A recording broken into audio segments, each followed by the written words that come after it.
And we are back I after would a like bit to of a break. say the moment you started that countdown, my light started to flick, and for a second I thought I was gonna lose power. Where we last left off. The enemy of my enemy begins on the morning of the 6th day of the festival, with the party regrouping at the Third Eye Apothecary to debate how to stop the Master of Law's impending Hell's Gate ritual. Deciding they need answers from the extorted nobles, they plan to target the traitorous Wickham. The party splits up. Father Jinx bribes his street contacts for information, while Rhea heads to the Alabaster Lyceum to meet Professor Gladstone, secretly followed by a stealthy bludgeon. At the Lyceum, Rhea is suddenly ambushed by the Whispering Wind, the tiefling smuggler who casts sleep spell on him and attempts to kidnap him. Fortunately, Bludgeon tracks the kidnappers to a dilapidated fisherman's hut down at the docks. Here, he spotted his fighter pit friends Stomp, Crack, Tazzy, and Swift drinking nearby. Bludgeon enlists their help. High on spice and drunk, the brutal fighters eagerly storm into the hut, obliterate the thugs, rescuing Rhea and taking the Whispering Wind captive. The party then drags the tiefling back to the apothecary basement for interrogation. She reveals that Wickham hired her to assassinate them and confirms she handles the smuggled extortion gold in exchange for the strange coins. But she claims ignorance of the overarching conspiracy. Deeming her a massive liability, Bludgeon abruptly executes her with a garrote to completely hide the evidence. The party feeds her severed head and body to Lyra's captured mimic. Oh, that's right. You guys have a mimic now, Zatina. Next, the group sneaks into the Cloudtop District to ambush Wickham. Rhea uses a disguise to boldly walk into Wickham's garden and distract him in conversation. Moving with perfect coordinated stealth, Father Jink casts silence and hold person, paralyzing the noble before Bludgeon violently shoves him into Lyra's portable hole. They successfully smuggle Wickham back to their basement and leave him under Zatina's watch.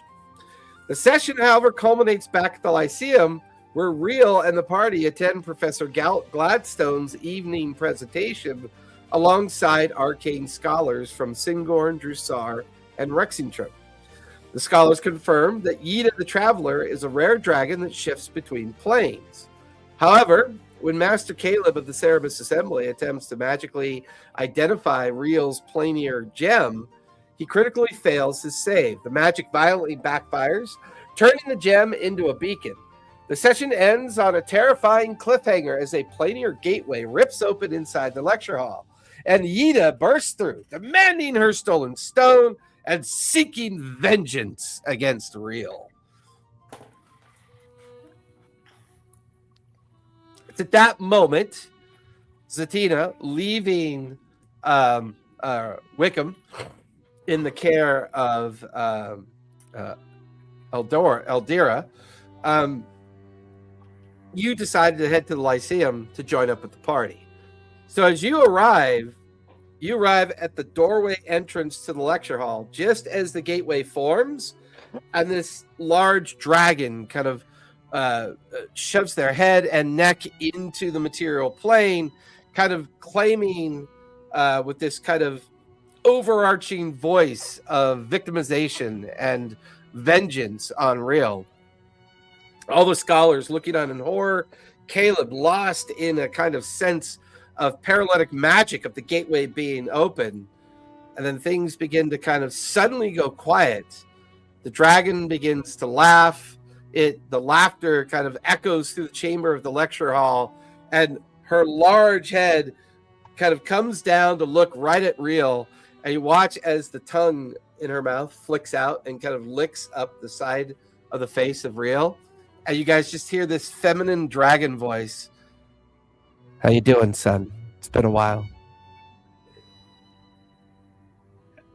I just look back at her and almost go up and give her a hug as much as I can. Yeah, you reach up to a large dragon neck, and she just starts chuckling. You know, I do like to make an entrance.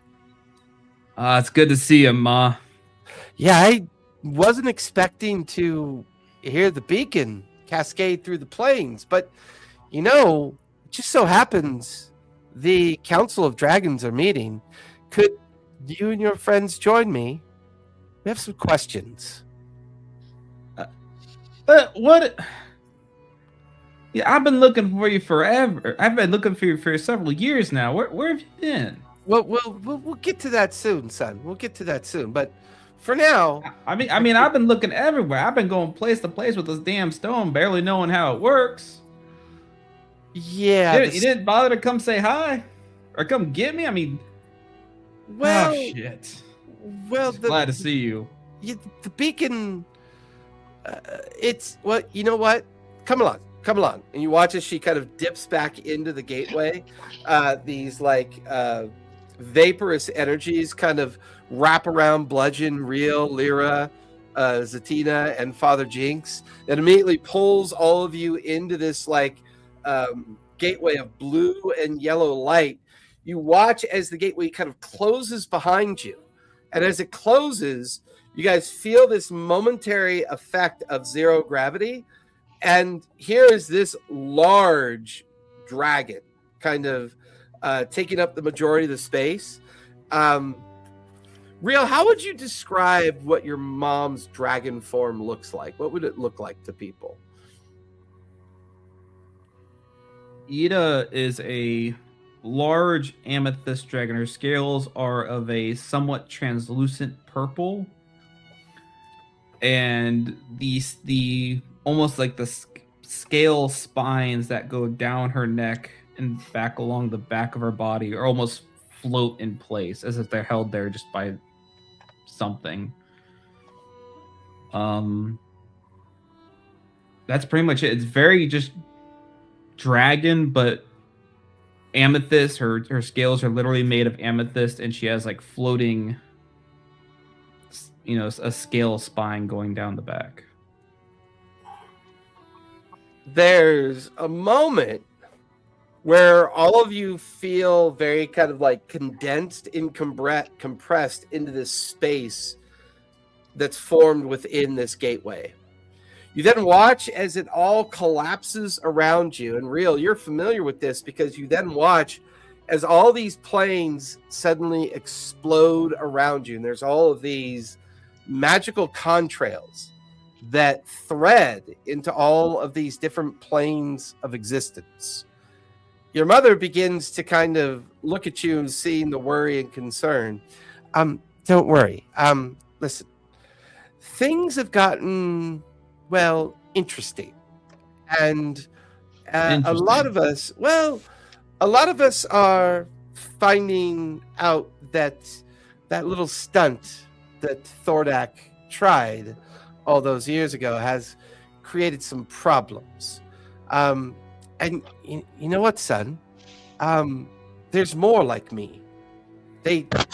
Dragons can transcend planes of existence. There's even a plane exclusive to dragons. And that's kind of where we're going. You just feel the zero gravity effect kind of reverse.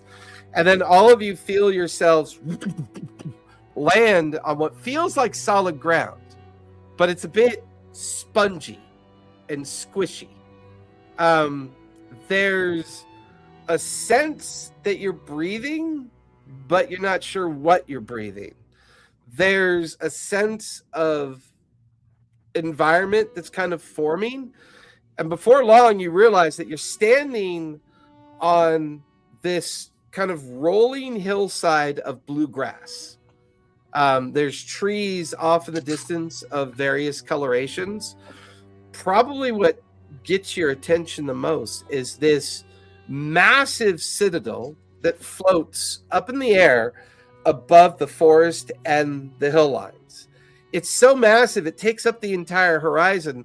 But what you can't help but notice is that there are dozens upon dozens of dragons swirling through the parapets and the towers, swirling around the different sense of what should be a very large citadel, but from this distance, you're not sure if it's small or if it's large. Yida kind of looks at all of you. So this place is a little bit weird. I need all of you to close your eyes and say to yourselves, we are at the gates of the Citadel. But we have to all do it at the same time. Ma, what is going on? Well, travel here is a little bit weird. And when we get there, you're going to meet a very angry platinum dragon. But don't worry, I'll contend with him for now. But anyways, remember, close your eyes, say to yourselves, we are at the gates of the Citadel. Ready? Rhea will close his eyes and I want say an that. insight check. Tina has never felt more small in her life, and she just like grabs onto Bludgeon's like leg and like hides. And she's like, I can't do anything if a fight starts. This is gonna end badly. Lyra, what is your passive insight? 14. It's high enough that you recognize that this is some kind of magical means to travel through this plane. While the plane has physical presence, you get the feeling that moving through this area or this space requires a sense of magical concentration. Similar to the Astral Sea. Yeah, similar to it. Yeah.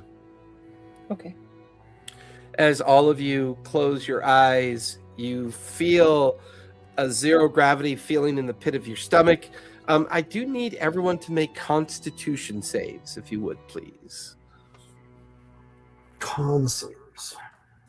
This does not shit. bode well. 5. 5 for real. It was almost a nat 20. Almost. 18. 18, 11. 11, 19. 19. Bludgeon? That's it. I'm trying to roll again. Hang on.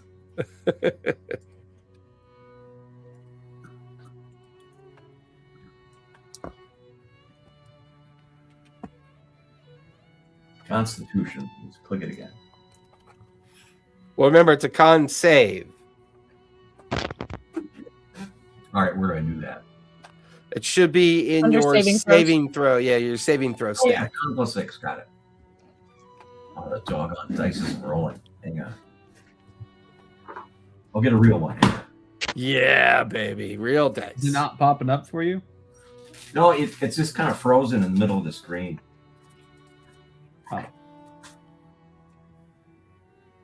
Oh yeah, I don't see him. Real dice. So they look like tieflings? Take this plus 6. 12. 12 total. 12 total. Bludgeon, Father Jinx, and Real take 1 point of exhaustion. Oh, jeez. All of you then appear side by side with Yida right at the gateway. The gateway is maybe 60 feet tall. You're standing on an edge of a floating landmass of blue, green, yellow, and other kind of like coloration grasses and underbrush. And you feel like you're high up in the air, but you're not really sure if you are. As you look up at the height of the citadel above you, you can see dragons of all variations and sizes and colors, like swirling around the tall towers. Every now and then landing on a parapet to kind of look down. You watch as the gateway swings inward, and this very elderly platinum dragon begins to kind of shuffle its way towards the entrance. The platinum dragon looks at Yida and then looks at the 5 small humanoids in front of it. And Yida, what is this? Joanne? You know these people aren't allowed in the council. Why have you brought them here? Yida looks over. Sir, I have stated more than once that the relationship between me and my son is specific to the beacon. Now, we've all been in agreement that the beacon has a specific purpose, and we can utilize it for that purpose. Just so happens, by accident, my son Real, the tiefling there, right there, well, a rather powerful wizard inadvertently activated the beacon, of course. I heard it. I was able to open the gateway and retrieve him and his friends. Now, it just so happens that I know that my son has been traveling through many different planes of existence trying to find me. But he was never going to be able to find me unless the beacon was activated. The beacon no longer functioned after our little ta-di-ta with the Mercury Dragon. Well, now that the beacon was activated again, I was able to retrieve my son. And I believe his beacon and the common cause of concern that the Council of Dragons has can finally be addressed. I truly believe that the beacon, the Mercury Dragon, and Thordak are all fundamentally linked. And I would like to hereby suggest that all of these people be invited to the council. The Platinum Dragon looks at Yida like she just picked her nose and flung it on him. I don't think that they are going to appreciate this, but I will make inquiries. Sit here. Nobody move. The Platinum Dragon slowly turns around and begins to shuffle back up into the Citadel. There's a moment here of calm and quiet, the screeching sounds of the dragons up above you. Yida just takes a big sigh and just, oh, well, that went better than expected. Hopefully, I'll turn to Yida. Who the hell is that grumpy bastard? That is Percival. He is very old, and he's been around for a long time. We call him Percy for short. Sometimes we call him Per. Some people just call him asshole. It just kind of depends on the mood, of course. Who's the Mercury Dragon? I'll just look at Satina. Just pray to whatever fucking god you believe in, you don't fucking find out. That thing's a fucking abomination to all that exists. Now, son, we survived. Here we are. Granted, I look a little bit different, and you've been survived? I thought you were dead. I couldn't find you anywhere. Well, not finding me doesn't mean that I'm dead. It just means that I'm somewhere other than with you. Unfortunately, when the beacon was drained of power, I couldn't connect with you. I have been searching and searching. And by the way, the only way I've been able to even slip through the different planes of existence is because, I don't know if you and your friends know this, but there's a very unique tear, a kind of void in between every plane of existence that seems to center where you were in that city that you were, this place where Thordak used to reside. And the council is very familiar with the problems with Thordak and the egregious nature of the Chroma Conclave and such, and what had happened. And well,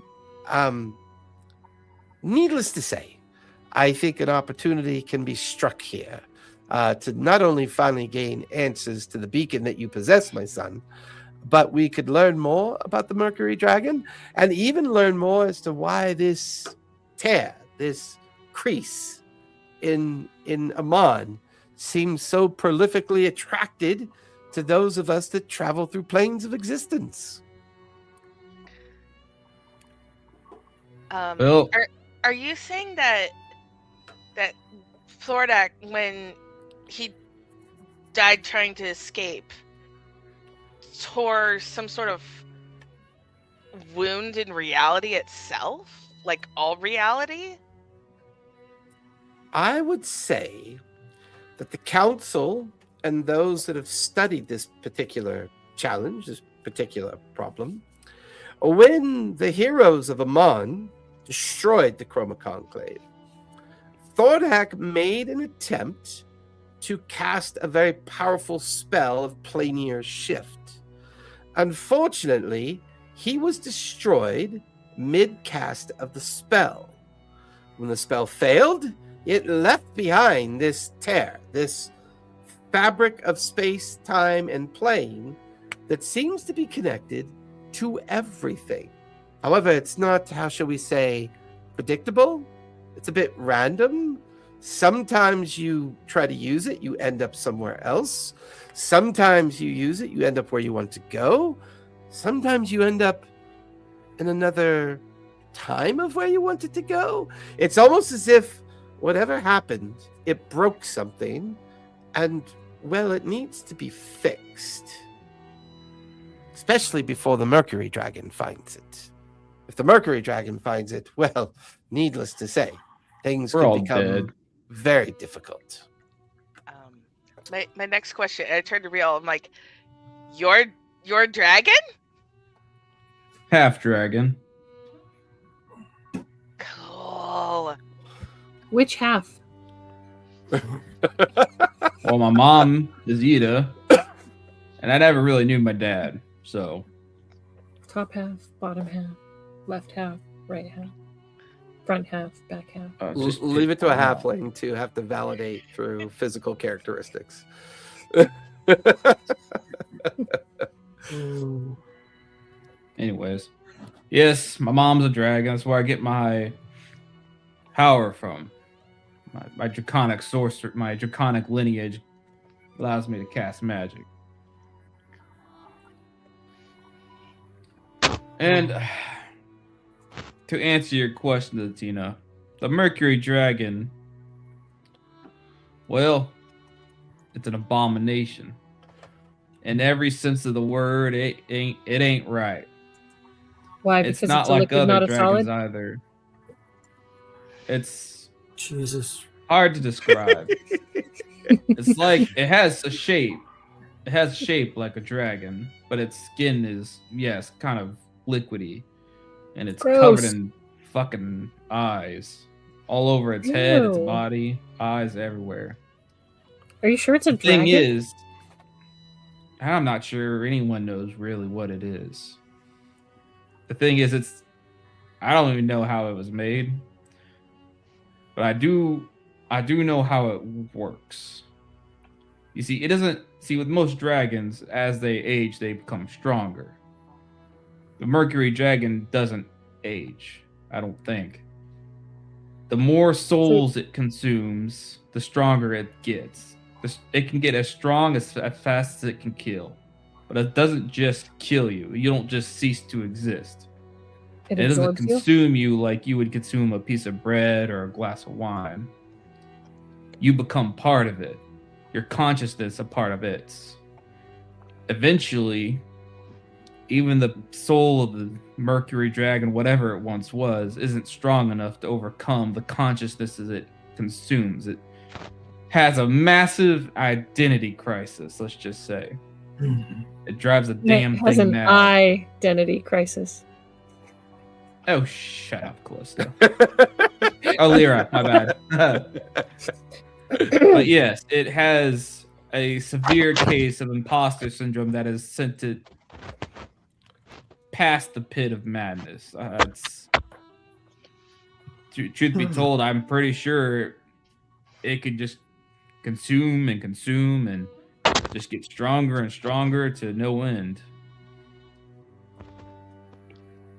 Don't know where it came from, but it attacked me and my mom, and I used the gem, the beacon, to get us away, but well, I'm not exactly a master in my craft yet, and we just kind of shotgunned us out into the universe somewhere. Yes, about that. Well, you went one direction, I went another direction. I inadvertently slipped into this plane of existence I had no idea existed. It would appear that there is a plane of dragons. Here, the chromatics and the metallics share space with those that are gem-based dragons and, geological-based dragons as well as elemental dragons. There are air dragons and fire dragons and earth dragons. There are a dragon for every shade of gems in existence. There are even dragons called moonstone dragons and astral dragons as well. It would appear that they all inherently have access to this plane of existence. I only discovered it because when we went different directions, when the beacon was forced to use the last of its energy to send us and save us from being attacked by the Mercury Dragon, it accidentally shunt me here because it would seem that Percival and the Council of Dragons have been actively looking for said beacon. What do they want the damn thing for anyways? Well, they think it is directly linked to what they call the first of all dragons. The first of all dragons? They believe it to be linked directly to Behemoth, and they feel that if they properly figure out its specific magical use and its arcane nature, they can discover what that link might mean and possibly harness the power of the beacon to finally undo this random rift of existence, therefore preventing the Mercury Dragon from finding the rift. Behemoth was just a story. Well, Behemoth's actually more of a story now than they ever were before. Predathos pretty much saw to that. Behemoth exists in the heavens and the stars now. Unable to take mortal form, their spiritual essence now guards this celestial plane of existence. Their god form no longer present to the celestial gate because of Predathos. They laud as a kind of protector over the plane of dragons. Wasn't Behemoth supposed to be like, I mean, like evil or something? Oh no, you're thinking of Tiamat, dear boy. Oh.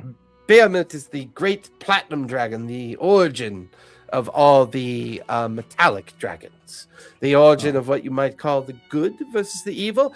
Tiamat, however, did choose to take mortal form.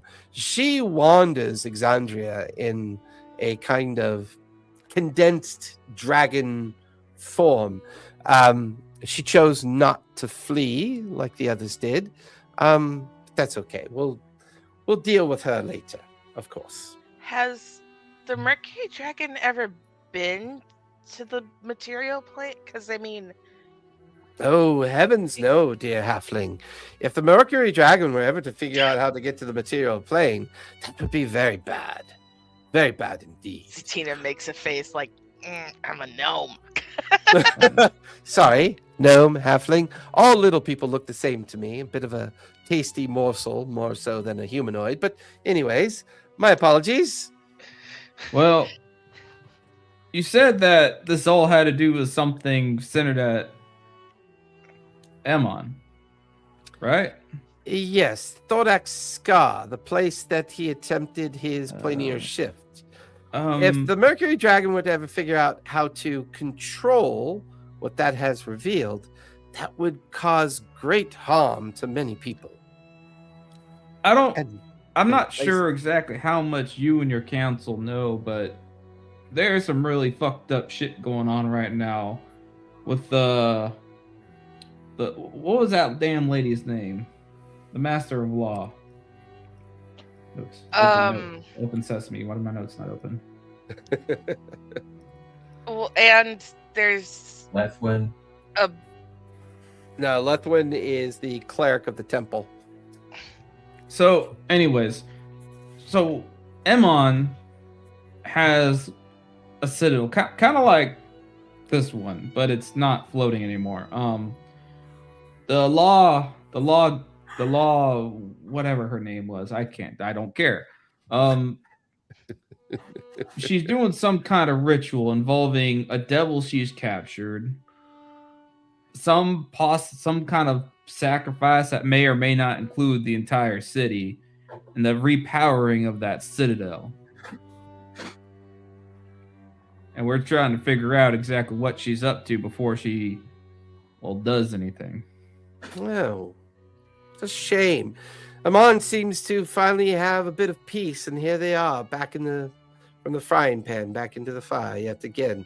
You would have thought that between Vecna, the Chroma Conclave, and the final defeat of Predathos would have been enough for Exandria, but there seems to be more to worry about. Don't worry, we'll get to whatever help you and your friends might need, but we got to resolve this beacon first, dear boy. We need to make sure that the Mercury Dragon is not able to find its way to the material plane.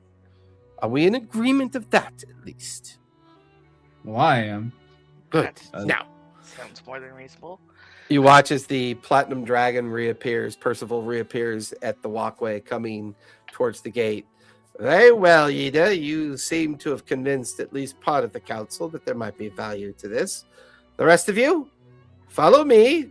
And you watch as the Platinum Dragon begins to shuffle back into the interior of the Citadel. Yida looks down at Real. Oh, this is going to be so much fun. And she starts kind of nudging Real on. As soon as you watch the Platinum Dragon cross the threshold into the interior of the Citadel, he shrinks into humanoid form. He takes on the visage of like an elderly kind of wizard-looking individual who looks like hundreds of years old, even strange for a human. You watch as Yida takes on her kind of feminine form whenever she's forced to enter into the Citadel. And that's when you realize, as you guys approach to the interior of the Citadel, there are no dragons in the Citadel per se.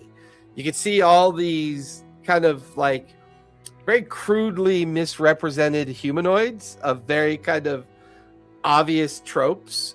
You know, like certain dragons look a very certain way because they think they're supposed to look that way in humanoid form, but it's clear that, you know, they don't quite understand how it works. And there's just dozens and dozens of strange looking kind of it's almost like you're watching everything with a social media filter on it. Like everybody just looks so strange and plastic and crafted to the look that they want to have. That's a little bit off-putting to see it. Jersey Shore D&D edition. Yeah. Very much so. But before long, you guys find yourself winding through a massive hallway chamber with people coming and going, talking a variety of languages and reading over maps and books. You watch as suddenly like a gateway just opens and a group of people step through to the sound of laughter. And it's just this back and forth, this bizarre montage of people of very kind of well-crafted looks coming and going. Before long, you end up inside of a very large, round chamber with a very tall dome of glass above you. You then watch as Percival and Yida turn back into their dragon form. You can see these great perches up in the dome, these dragons all sitting up on these perches, and they're all ancient looking. Like they're all, one's described as a pearl dragon, another one described as a diamond. There's a gold, a platinum, a red, a black, a green, a blue, copper, bronze. The variety of these dragons perched up. There's one particular perch that's empty. You watch as Percival, now back into his platinum ancient dragon form, leaps up onto the great perch up above. There's at least 24 dragons, all kind of looking down towards Yida, towards all of you. The big platinum dragon kind of looks down as well. Well, Yida, the council will hear you and your cause. We are in agreement that the beacon is an item of power. We're also in agreement that Thordak's legacy of the rift in Amman must be dealt with. And if these things can be handled appropriately, of course, we will hear any common cause or petition made by those that agree to help us as well. Are we clear on this, Yida? Yes, Percival, we're very clear on this. I understand. Very well. State your case so that we may begin to make a decision. Oh, of course. Listen, this is where I get to introduce each one of you to the council. So, just be concise, explain who you are, what you do, and we'll move on. Real, why don't you get started? Anyways, I'd like to present my son, Real. So just stand up straight. Thank you for seeing us, Council. I am Real, son of Ida. I'll just... There's like murmurs and kind of whispered intent, and then Ida looks over. I honestly forgot to ask all your names. You, fighter, the one with the blades. You go next. Bludgeon steps forward and says he's Bludgeon the Cost, a veteran of the Battle of the Barbed Fields, and associate of the Three Fates. There's a couple dragons that kind of murmur to each other and kind of look at you with a strange kind of inclination of their heads as if they're trying to recognize or understand what you just said. Which then Yida kind of goes, very well, Bludgeon. Good job. Little gnome, you next. Zatina will bow, and I'm Zatina, a wizard of the divination school and resident of Iman. There's murmurs. Yida then looks at Father Jinx. You cat person, you go next. I am Father Jinx Gutterborn at your service. I'm the healer of this group and don't really play much of a part here. But I'm here to help. They all kind of look at Jinx a little like suspiciously and but kind of nod. Okay, little halfling, you next. Okay. I'm trying to think if I want to do my campfire introduction. Like I have a bunch of these prepared because, I actually have charisma. Right? Sometime. Okay. Bite me.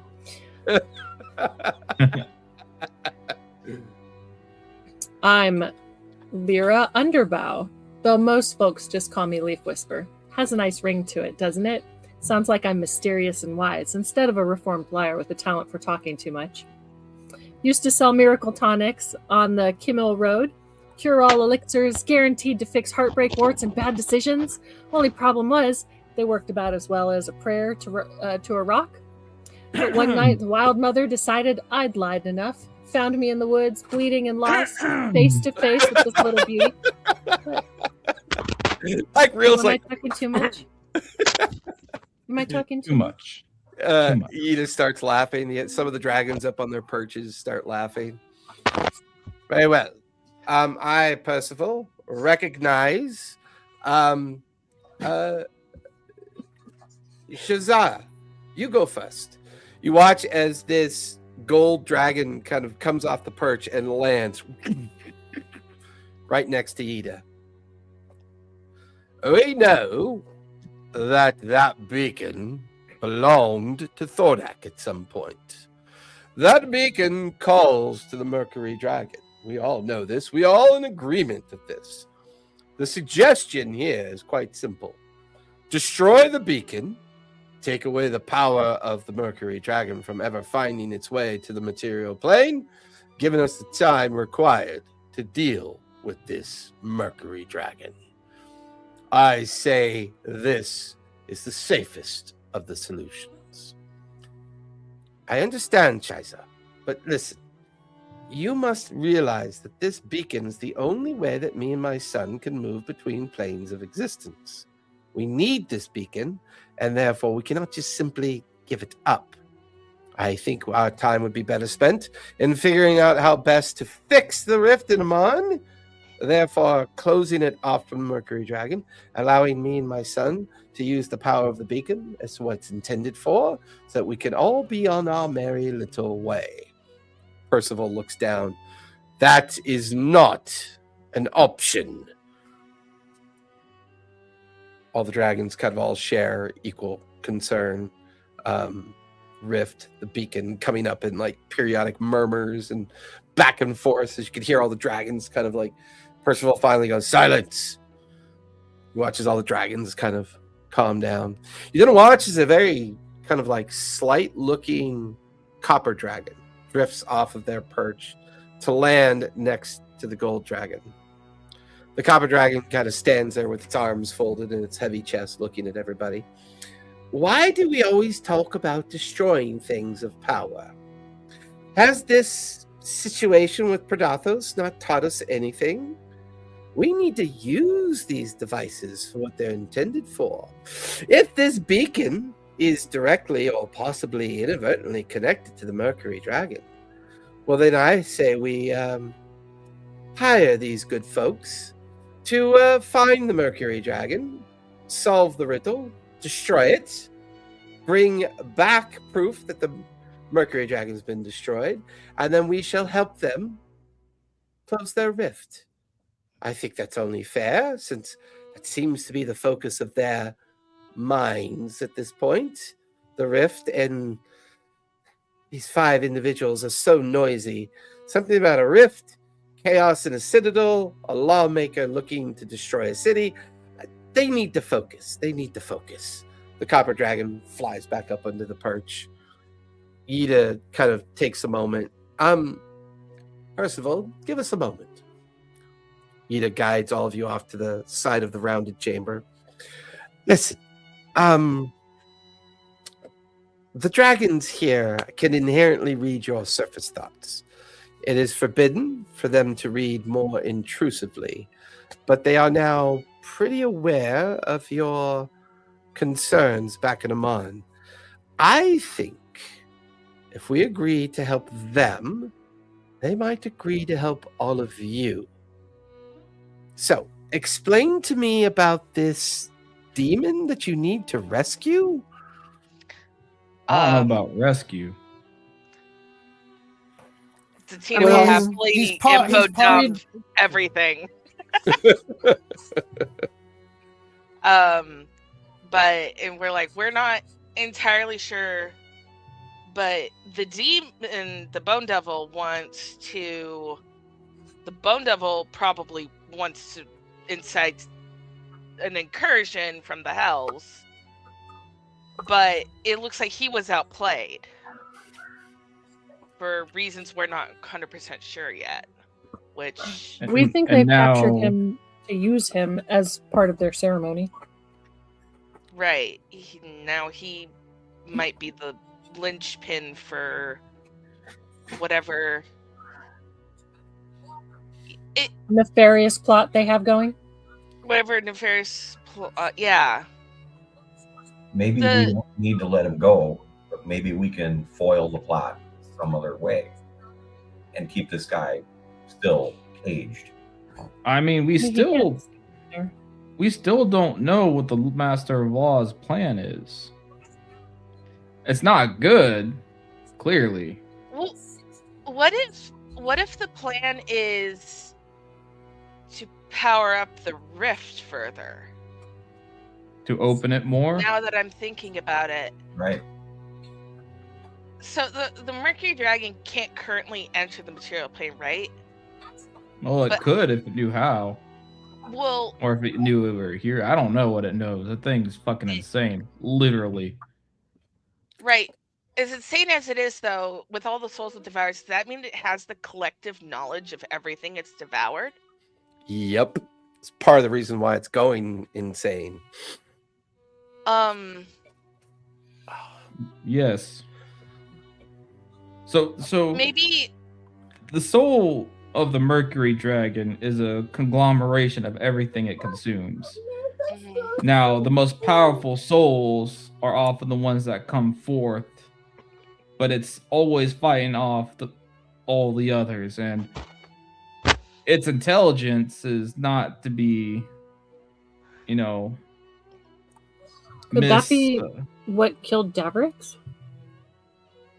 in the Scale Tower? Well, the Mercury Dragon sure as hell wouldn't. If it killed them there, it would already be on the material plane. All of them would have already been dead. It's almost like the ceremony of raising the Citadel is going to generate power. These 2 sacrifices are additional power. Maybe those will be misdirected to open up a rift, bringing the Platinum Dragon in. The Mercury Dragon? Mercury. But why would they want why would they want to bring it to this world? It will destroy everything. It's no one's ally, it's no one's friend. It just consumes, and it consumes. It'll destroy everything. You don't make deals with it. Maybe why do mortals side with the demons of the abyss that want to do nothing but devour them? The demons of the abyss are bound by their contracts. The Mercury Dragon's bound by nothing. Like, that's like, I don't know. There's nothing to compare it with. Making a deal with the devil is nothing compared with making a deal with this dragon. Father Jinx, give me a religion check, if you would, please, as you're listening to this conversation going back and forth. And even if you were to try and make a contract with it, the damn thing's insane. Like, I don't... 23. I don't know. Don't forget your guidance. I got a 23. Ooh, guidance It for could be 1 to 4 more. Sure, okay, fine. Could be 27. Guidance is 2 OP. Now it's 26. The description of this conversation reminds you of a particular betrayer god that goes by the name of Tharzadoon, often referred to as the Chained Oblivion. This has always been a general description: the mad, chaotic god of madness, cosmic destruction, who hungers to consume reality itself and knows no alliance with betrayer gods or even the 9 divine. But with all of them fleeing, especially Tharzadoon fleeing after Predathos came into existence before being contained by Imogen, this Mercury dragon sounds a lot like the god Tharzadoon. All right. I'll just totally keep that to myself. I'm just kidding. Yeah, I'll tell everybody about that. Okay. So would that imply the betrayer god is trying to make his way into the material plane? Yida nods very enthusiastically and says, well, that would make sense. If the Mercury Dragon is actually the avatared form of the god Tharzadoon, that would explain a lot about its madness, its power, and its intent on not being discovered. Who's Tharzadoon? Well, Tharzadoon is one of the 9 betrayer gods, a creature of great power and chaotic hunger for power, and able to absorb the power of others as well. Although most of the Dragon Council would agree that Tharzadoon fled Exandria along with the other betrayer gods, with one exception. We do know that Asmodeus did not flee as well. There seems to be this sense that this rift that Amon has,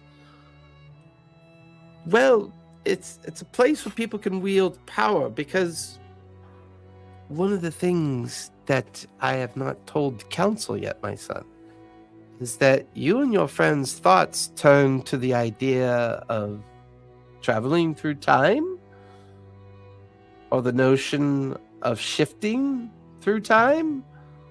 That's one of the things we haven't figured out back in Emon yet. There seems to be there's this wizard tower, right? You put an ancient coin on this track, it rolls down, it opens a portal through time, and then you jump in, it shoots you right back out. And these coins that you use, they've been giving them to all of the wealthy lords in exchange for money, gold. And we don't know why yet. I think our plan was to abduct one of them and kind of interrogate him, but we're still not any closer than where we began. I think you guys are on the right track. I think this Master of Laws has made a pact with someone. They're using your bone devil friend as a means to power the rift. I think whatever pact that's been made, I think it's been made under the guise of the Mercury Dragon. And perhaps once the Citadel is powered up, the rift is opened permanently. This will allow the Mercury Dragon to come into existence on the material plane. I think these things may all be connected. I think, as bad as this sounds, we need to save that demon from the ceremony, and therefore causing whatever plan this Master of Law has in notion, well, disrupt the plan and stop the ceremony. Is the Mercury Detail that the Bone Devil was the wizard that started Calamity all those years ago? Is that Bone Devil? Well, yes, but I mean, right now, at this moment, stopping the ceremony seems to be the more important bit. Maybe after we rescue him, we can then resolve the other bit. So, but here's the other thing. The council, they wanted to help us. They wanted us to hunt down the Mercury Dragon. Well, if they're connected, that may just fall into our lap at the same time. It's a thing of timing. Well, I mean, the ritual in Amon goes down in like 2 days. Yes, Father Jinx. Oh, go ahead, Rhea. I'll wait till you're done. I don't know how the hell you want us to defeat the damn dragon. I mean, hell, it ambushed you and me and almost killed you. Yes, well, we're getting to that, Rhea. We're getting to that. Time works differently in different planes. You had a thought, Father Jinx? Well, if we can travel back in time, the reason why this demon and I have a little bit of a knowing of each other is that he was a powerful wizard back in time, hundreds of years ago, before the calamity, where he made a pact with the betrayer gods, and they of course betrayed him and turned him into this demon or devil. Now, in order for me to stop his attack on the party, I made a little bit of a pact with him that I would, if I could go back in time and stop him from becoming a devil in the first place, that would serve both our interests, because he would not be involved in what's going on here now, so not be there for him to become part of the ritual, and stop him from causing any more trouble in our own time. Wouldn't that also mean stopping Calamity itself? It's a possibility. That's right. And my friend Bludgeon here, from all he's told me, I do kind of believe he might be a refugee from that era. Caught in the rift of time. Interesting. If maybe you could, he can't remember everything clearly, and I was wondering, as a dragon, if he would allow you to, maybe you could delve into his thoughts, his deeper thoughts, and find out exactly who he is and where he came from. Such power could be very intrusive and possibly dangerous. Of course, consent would be required, but there is an air elemental dragon that is quite masterful at memory magic. Perhaps she could have some insight into how to recover young Bludgeon's memory. Is the air dragon here? I'm sure it's somewhere outside of the Citadel. I could call her, of course. Her name is Thistle.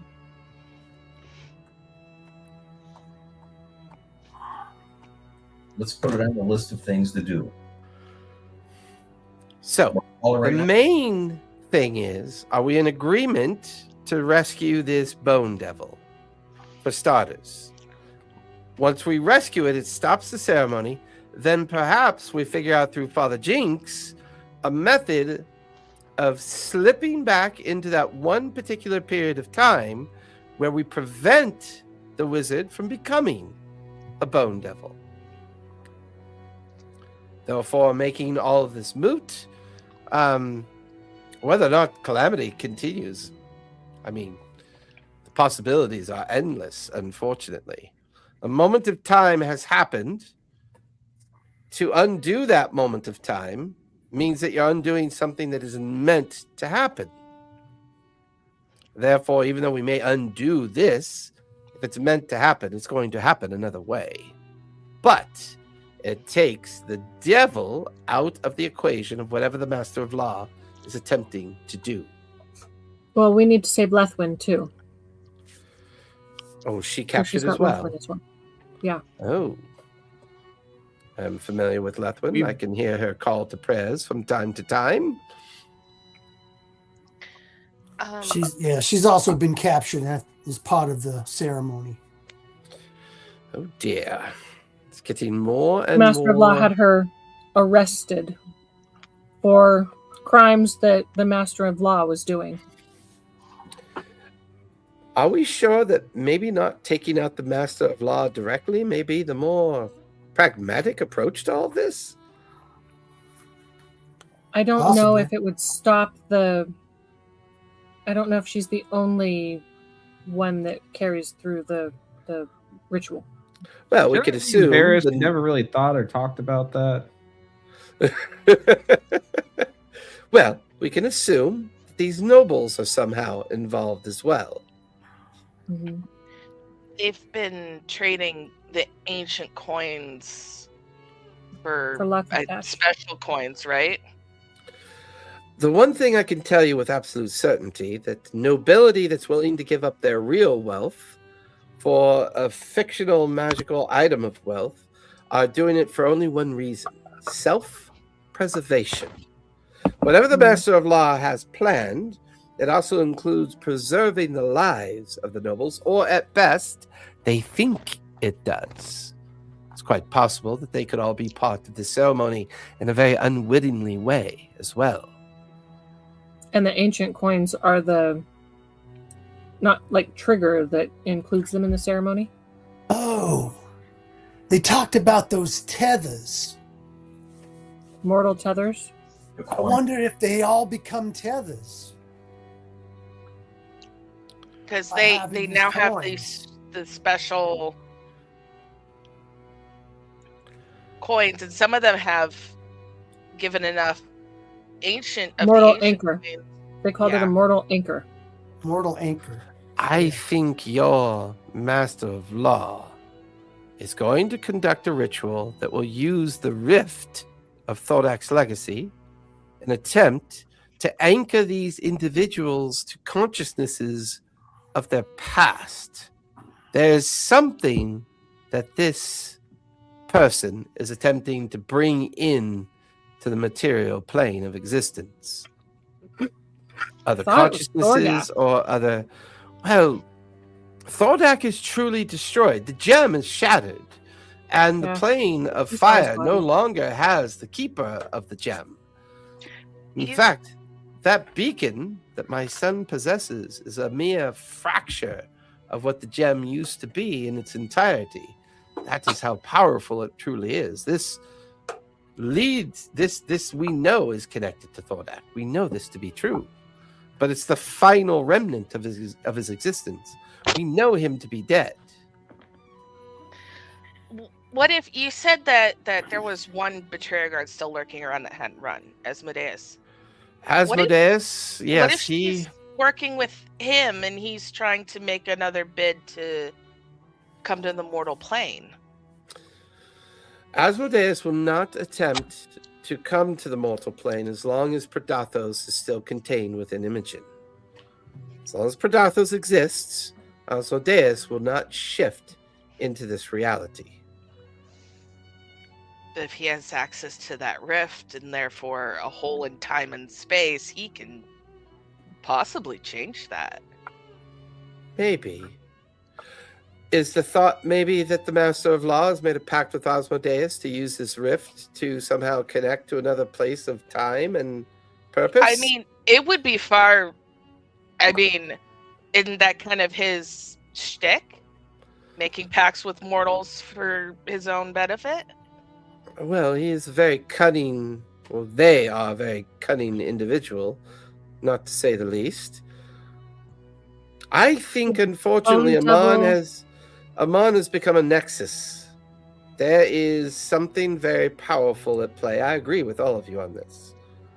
Question is, what is the right path to take? Steal the Master of Law and undo everything? Free the Bone Devil and figure out if shifting to another plane or another time is required? Or take both out of the equation? Not let the ceremony ever become a possibility. Allow the equation to fail. I mean, as much as I hate to say it, the Bone Devil being stuck in the temple where he is probably the worst thing. If he's not we don't there, know for certain that it's the Master of Law running this. right? But we do know that the Bone Devil being stuck in that temple makes him like the linchpin of the ceremony. But how do we get him out of that temple? That's what that book said, right? That book, law. We will. Yida goes, don't worry about that, son. Getting you and your friends to some place you need to get to will not be very difficult. The question is, what do you do with him once you have him? Do you bring him here to us so that we can help you contain whatever this thing truly is? To bring him here means to hide him from anyone that was involved in the ceremony as well. Do we coordinate a plan where we save Lethwin, we kidnap the Master of Law, and then free the Bone Devil? I mean, I like save Lethwin, kidnap the Master of Law, free the Bone Devil. I like that. In that order, yes. Yeah. And then once we get our hands on the Master of Law, she can just tell us what we need to know. Where do you think it should be? Kidnap the Master of Law, save Lethwin, save the Bone Devil. I say we make sure to get the Master of Law first. As much as I like Lethwin, we got to make everyone depends on us getting that Master of Law. And I think once we get a hold of Lethwin, especially since the Bone Devil at one point possessed her, convincing her of the plan of freeing said Bone Devil from his prison is gonna be a tough sell to her. We have more dragons to bear on it, though. Yeah, but still. Well, I think Ms. Lethwin will be understanding once she understands what we're trying to stop here. If you take Did the Bone Devil? Everything else should. Why don't we just send the devil back to the damn hills where he belongs? Did the Bone Devil take over the Master of Law? Because I didn't think so. He was in the body that. He was in the captain. The captain, yeah. Yeah. Let me remind you how quickly he kicked our ass. I know. Letting him out and trying to bring him anywhere will be impossible. Well, you can see like Father Jeeks is rubbing at the scars on his chin and his shoulder and his chest. And forget that. Real looked like he was a freaking boneless pile of jelly. He did fold me up. Yeah, that was not comfortable. If we take out I'm sure follow. We are currently on a plane with dozens of the most powerful magical creatures that ever lived. Currently. Let me throw this out. I'm sure some of them might have something to help us with the damn Bone Devil. Or if we save Lethwin first, she can help us with the Bone Devil. But maybe the Bone Devil is not the problem. Maybe the Master of Law is.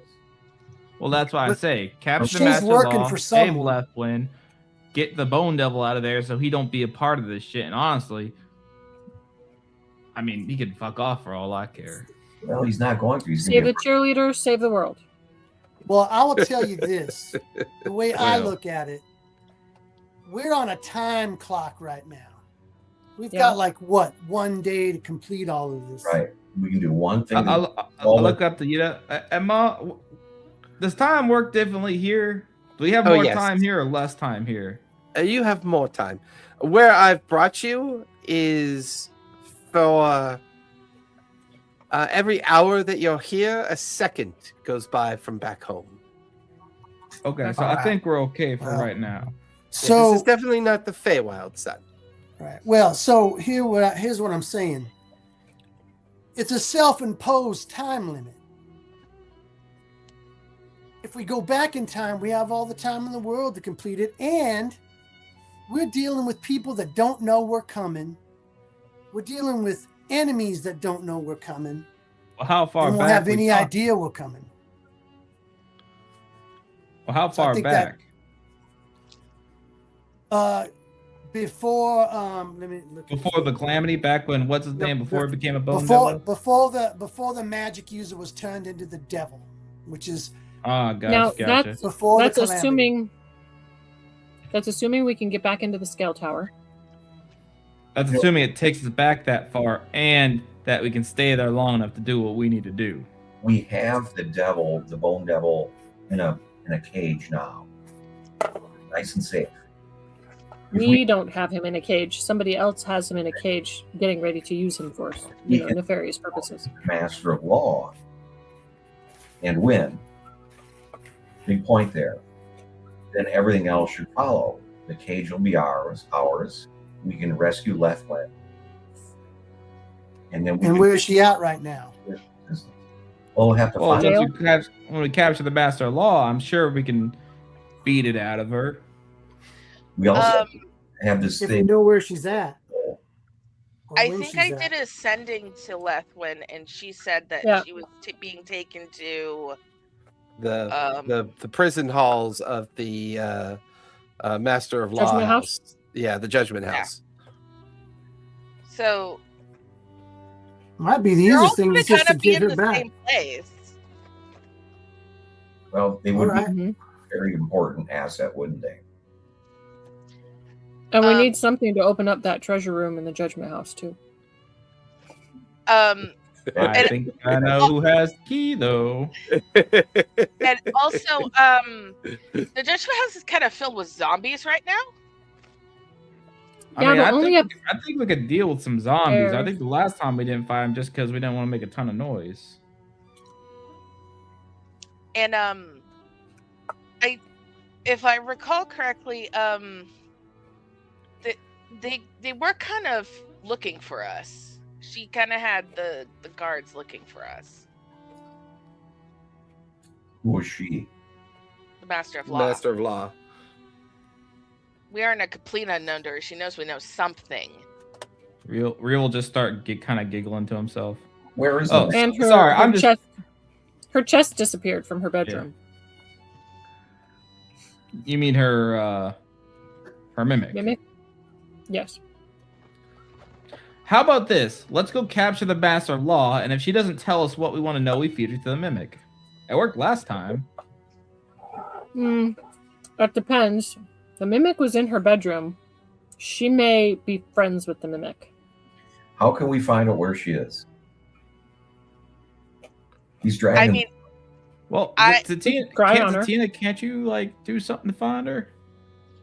well, I can do locate objects. So if we go back to, What about scrying on her?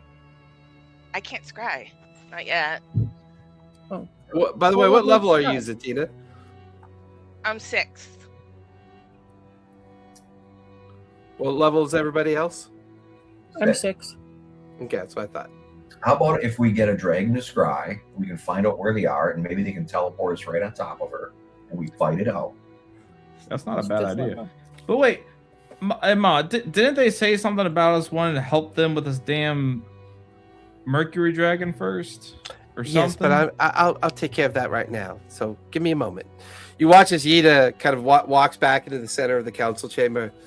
Council guardians of the dragon plane of existence.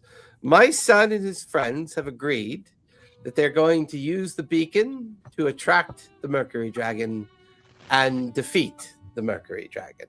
But first, before they do this, I will require Thistle's help. Yeah, she's pretty much lying at this point. I require Thistle's help for a couple things.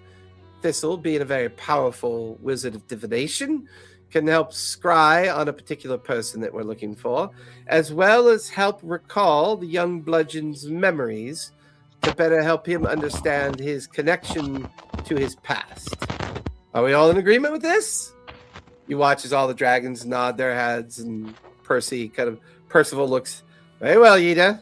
We put you in charge of this little escapade. Take your companions from the chamber so we can discuss what to do once the Mercury Dragon has been dealt with. Good day.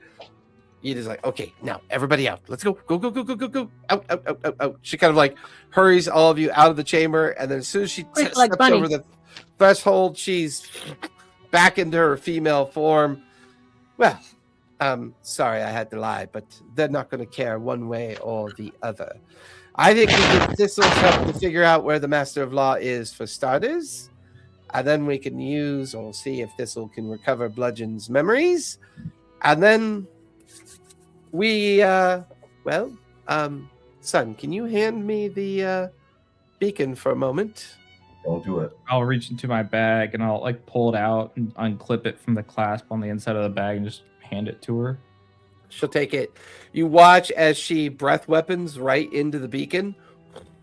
You watch as it fills up with power. There, the gateway will work again. So, we have our way in. We just need to know where the Master of Law is. Once we recover the Master of Law, we can figure out what to do next. The next time we use the beacon, I suspect it's going to attract the Mercury Dragon to the beacon's location. That's just a matter of... Yes. How are we supposed to defeat that damn thing? I mean, they said something about a riddle. Are we supposed to like lullaby this damn thing to death? Well, we'll get there when we get there. Let's baby steps, son. Baby steps. Solve the first problem in front of us. Let's go find Thistle, figure out where the Master of Law is, and see if we can't help Bludgeon recover his memories.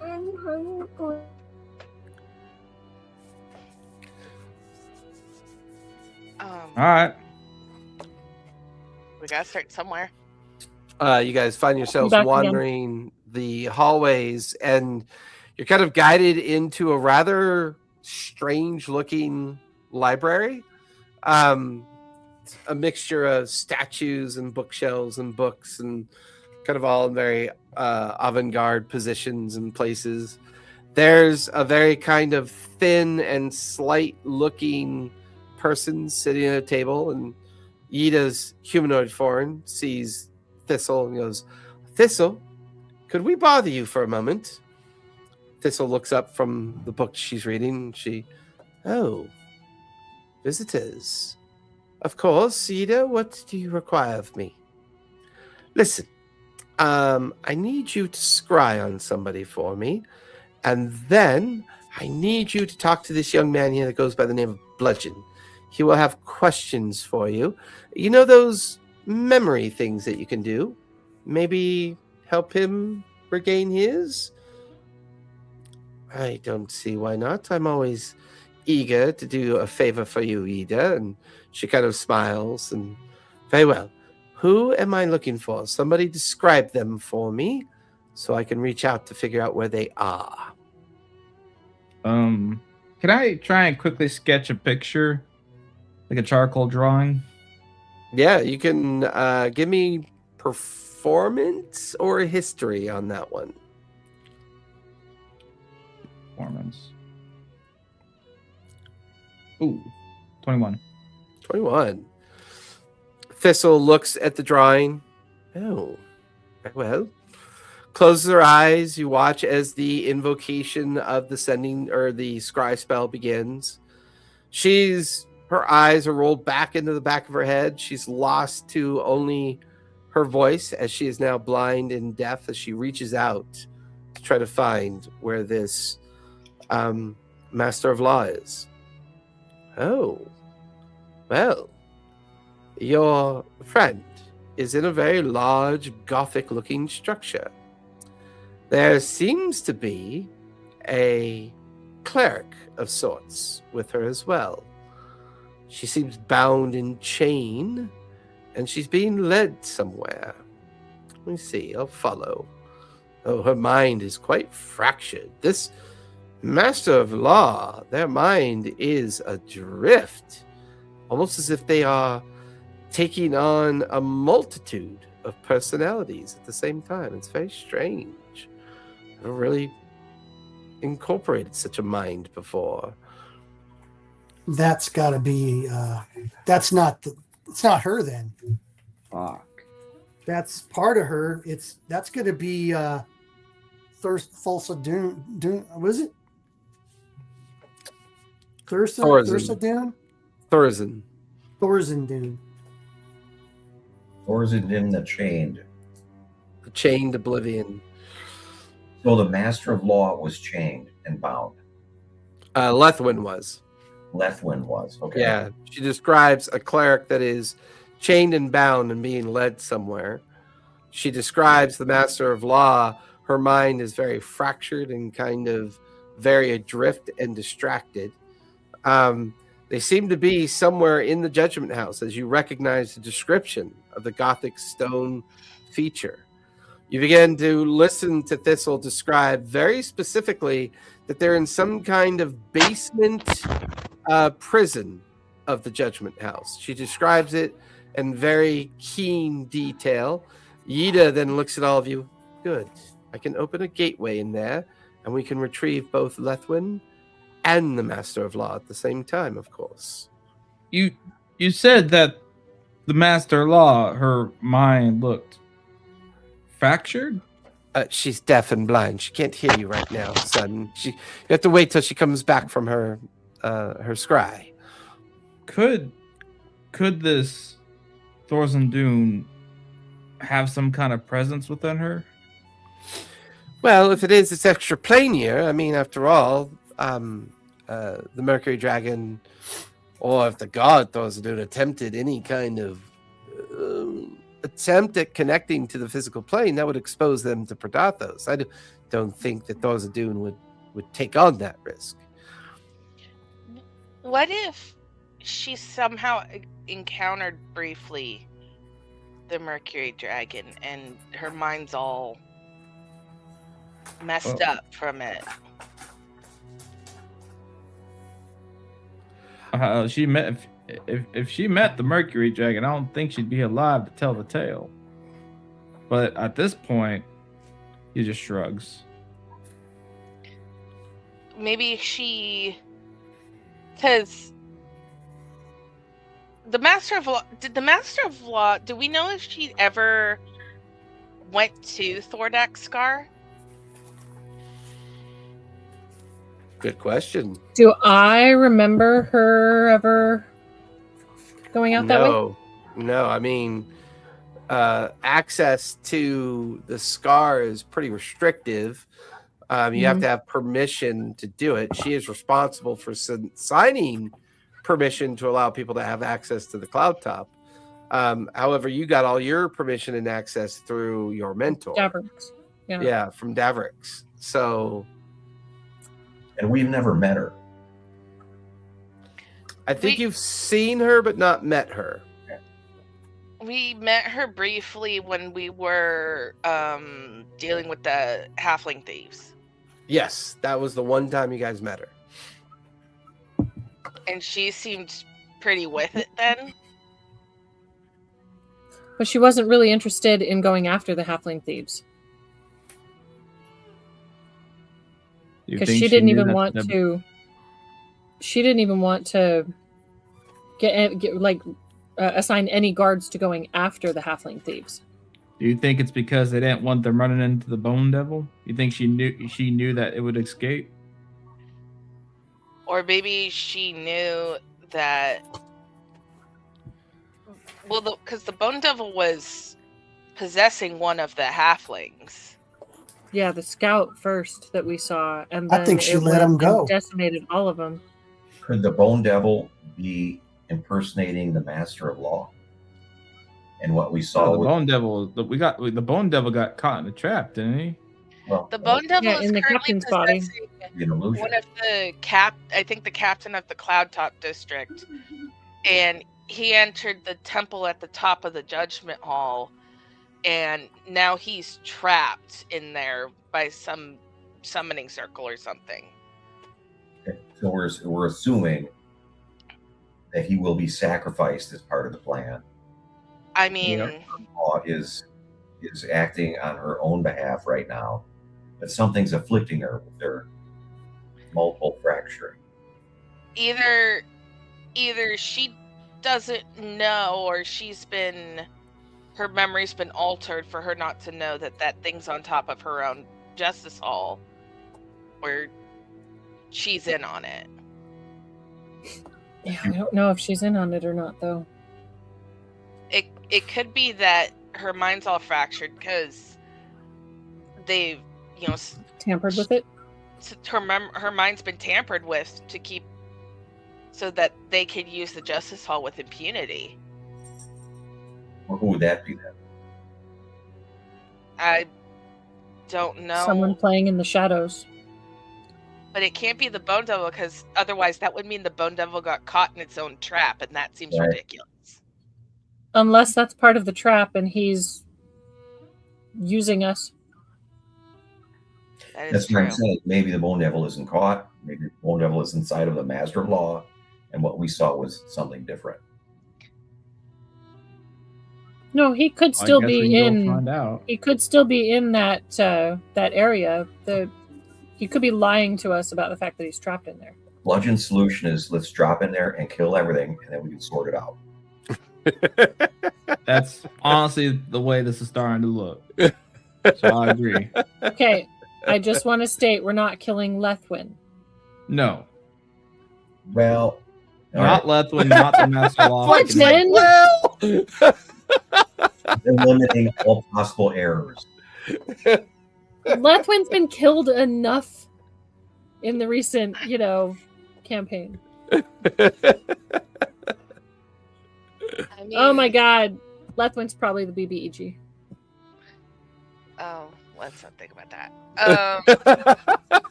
Yeah, watch Lethwin be the BBEG, and that the Master of Law is actually trying to save the city, and we fuck it up royally. Right? Right? Oh my god, that's probably what's happening. Anyways, Okay, back to the game. honestly, I do think that our best option is grabbing the Master of Law, saving Lethwin, and maybe we could just. I'll turn back to Ida. How long could you hold a portal open? I can open it. I can open it and keep it open up for a minute. So what if we just rush the Master Law, grab her ass, and just yank her to this side of the portal? I think that would be. We want to grab Lethwin too if they're still next Well, to each other? yeah, but I'm Okay. saying that in case something were to happen, let's say the Bone Devil is inside her, or something else is going on, I'd feel a lot safer getting her over here where we have dragons watching our back. But how do we contain her once we get her here? If there is something inside of her. Well, you have these dragons. It might be helpful. Yes, what but I'm I'd like to saying. have something prepared rather than, oh, hey, we just brought this insanely dangerous person over. Please help us fix this. Let's not do that. Let's prepare for this ahead of time, maybe. well, Maybe? initially, Maybe? um, We have like I a have charmed rope. box that we put her into. Real like I got rope. Well, I mean preparation takes time. We got time. We Right. got now. An hour here is a second back in our world. Which is why I was we can saying, figure why don't we something try out. preparing for that instead of The just, thing okay, is, we're going to we don't- swipe her over here and Is- maybe it'll be okay. Time's My the best concern friend. with that is that go ahead. Sorry. Tina. I was saying initially the Bone Devil was trapped in the Doom Wagon. What if we grabbed the Doom Wagon? I mean, it broke whatever contained it that held it there. Or You'd have somebody to rebuild broke the it. damn thing. Well, Just somebody leave it broke it there. out, yeah, but it should still work. Let's leave them in a circle until we deal with them later. Well, we also gotta consider that we don't know what the Master of Law is. It could be a crazy person. It could be the Bone Devil. It could be something else. So we'd have to prepare for pretty much everything. Like, because we might pull her through and it might be the Bone Devil in her. We might pull her through and it might be something Is there else. any way Might be we a could, like, dragon that we pull into the Dragonville over here, and then you have all the charm a chair for hold person? You know, like hold person indefinitely. Charmed chair, maybe. hate for this person. Well, I'm not an enchanter. I can't really do that. No, but you know, we have powerful If dragons. that's the case, let's just teleport her right into a cage. You didn't have to You show could up. just get I'm like a saying. metal cage. Pluck her. But like, magic. You have access to magics that will magically contain the person once brought back here. So, if we get her through the portal, would you be able to hold her or whatever? Yeah. I think we can arrange the magic for that. We could cross planes of existence. I think we could definitely figure out a way to contain her. I mean, it's just one damn lady. I don't know how hard it could be to contain her, but anyways. Question is, we don't even know if there's anything worth containing yet. Well, that's what I'm saying. We don't know what the master. It could just be a crazy person. Master Law could be a bone devil. It could be a dozen different things, each needing their own type of containment. We ain't got the time to prepare 1,000 ways to contain 1,000 different creatures. She could be the avatar of a crazy god. I mean, Well, no, that's the Mercury Dragon, but Yeah, let's hope that whatever. I think we can all agree she needs to be out of play for the time being. Right. Let's wipe her out. Bring her back. we'll just bring her to this plane. She can't escape. She can't go back to complete her ritual. No. Well, we don't know what we're getting. Like getting the Master of Law. If her mind's fractured, maybe we could figure out what fractured her mind, and that might give us clues to where. Which would still require Where us to this have web is her in our going. possession. Yida begins the ceremony Right. of casting the gate spell to allow you guys to get entrance into the basement prison of the Judgment House. Yeah, I feel like we're chasing our tail here. Let's just go get them. Let's attack. But can we get rid of this? We'll figure out what we do with her once we get her over on this side. If we can get her over on this side. I'm under exhaustion. Do we have an unexhaustion spell? Well, I still got that. Here, I'll pull out my my Fey wine. All right. Yeah, Everybody everybody who take- takes the everybody Fey take a will shot. get rid of a point of exhaustion. Yeah. It's a long rest. Yep. How much of that do I have left?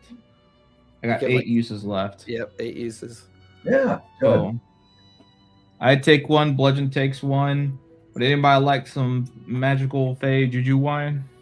Lift her up. Well, I'm going to have to. I I'm got a good. point of exhaustion. And then also, we probably need to. I don't know about you guys, but I'm down spells from the last time I fought. The wine, the Fey It wine gives you a long rest. Long rest. Yeah. So, okay. I didn't know if it meant rememorize the spells too. So, okay. Yes. Cool. Mhm. Are we all in agreement? We wipe this person out, or Super we grapple and take her prisoner? Well, if we can pull her Grapple this into side the of the prisoner. portal, we can pull her to this side of the portal. If we can't pull her this side of the portal, then we kill her. All right. And we save the cheerleader, save the world. We got to grab Lethman. Storyteller, I do have a question for you Yeah. about a spell. We are not heroes. That's you know. Okay. We're not heroes. I'm a just DM you the question, and then you can just say yes or no. Because you can see through the portal that we make, right? Or no? Not really. Okay, never mind then. It's no. We're walking in blind. I was gonna try and just immediately teleport her through the portal, but I can't see on the other side. Then I can't. do Yeah. it. Yeah. Unfortunately, You poke it's, your head through, and then Well, I could once we'll once see when we once the get there. gate is created, you have a minute to get through the gate, grab whoever you're gonna grab, and then pull them back through the gate before it collapses. Okay, do we want to have a quick plan on who takes? Listen, I got the knock spell. I can free Lethwin, so I could go straight for her and try and take her. I could also try and portal against their will the Master of Law next to this portal, and then Bludgeon could just dogpile her ass into the portal.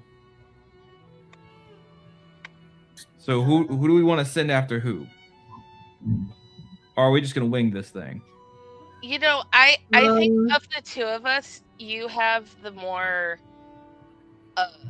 offensive spell capabilities. Yep, I can cast some spells that are offensive. Because most of my You don't have to spells- worry about. You said looking at the dragon that was scrying. She said that Lethwin was moving, right? She was walking, even though she was changed. Lethwin had arrived in the prison basement with the Master of Law. They were the only two that Thistle saw in the prison basement. No one else was there. No guards, no nothing. Yeah. Oh, this should be easy. Famous last words. That's strange. Very strange. But I doubt they'll be expecting us to portal right into the room, so... Right, so we should capitalize on the surprise. Alright. Fuck it. Alright, send it. The gate forms. Real's gonna Players immediately up in front of Yida. You watch as both Thistle and Yida step back from the gate as the five of you are now standing in front of the gate. Who's Real going just through jumps first? right through. Real? Yep. Goes I go right through the through. gate. Lyra, Bludgeon, Zatina, Father Jinx, all of you, bam, bam, bam, step through the gate. The next thing you Gate's know, still there? still there. As you guys step through, you're in a dank basement that looks exactly as Thistle described it. Standing in the middle of the basement, bound by her ankles and wrists, you can see Lethwin. Currently, some kind of ceremony is taking place where the Master of Law is performing some kind of ceremony on Lethwin. Both of them are like shocked at your guys' appearance. I would immediately like to cast Vortex Warp on Lethwin. Okay, go Is the ceremony goes out, wraps around her, and starts pulling her towards you. So I basically Misty Step her right next to me, and I'm gonna just yeet her chair and all right through the portal. Yeah, and she's tossed right through the portal. Is this ceremony like magical? Like, is there magic going off? Give me what's your passive investigation? I want to roll 21. Arcana. I wanna roll 21. Arcana. You get the feeling it's like a preparation of magic. Okay. Bludgeon, are you grabbing the Master of Law? Yep. All right, give me. Hey, get it real quick. Sleep. When, Go ahead, when we Father. get there, when we get there, can I cast a spell? What do you want to cast? I want to cast on Bludgeon, Warding Bond, Okay. which will give him +1 bonus to his armor class and saving throws, and he has resistance to all damage. Okay.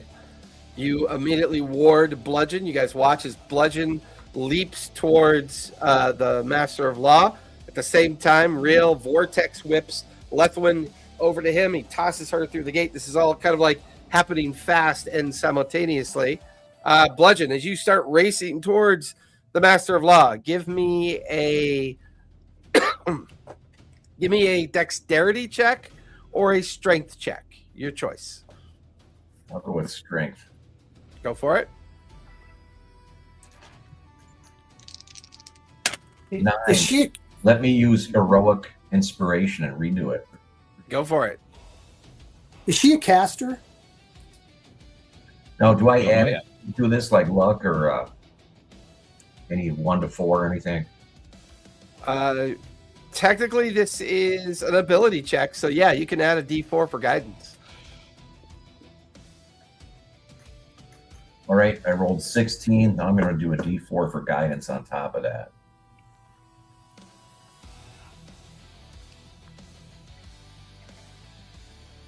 $19 total.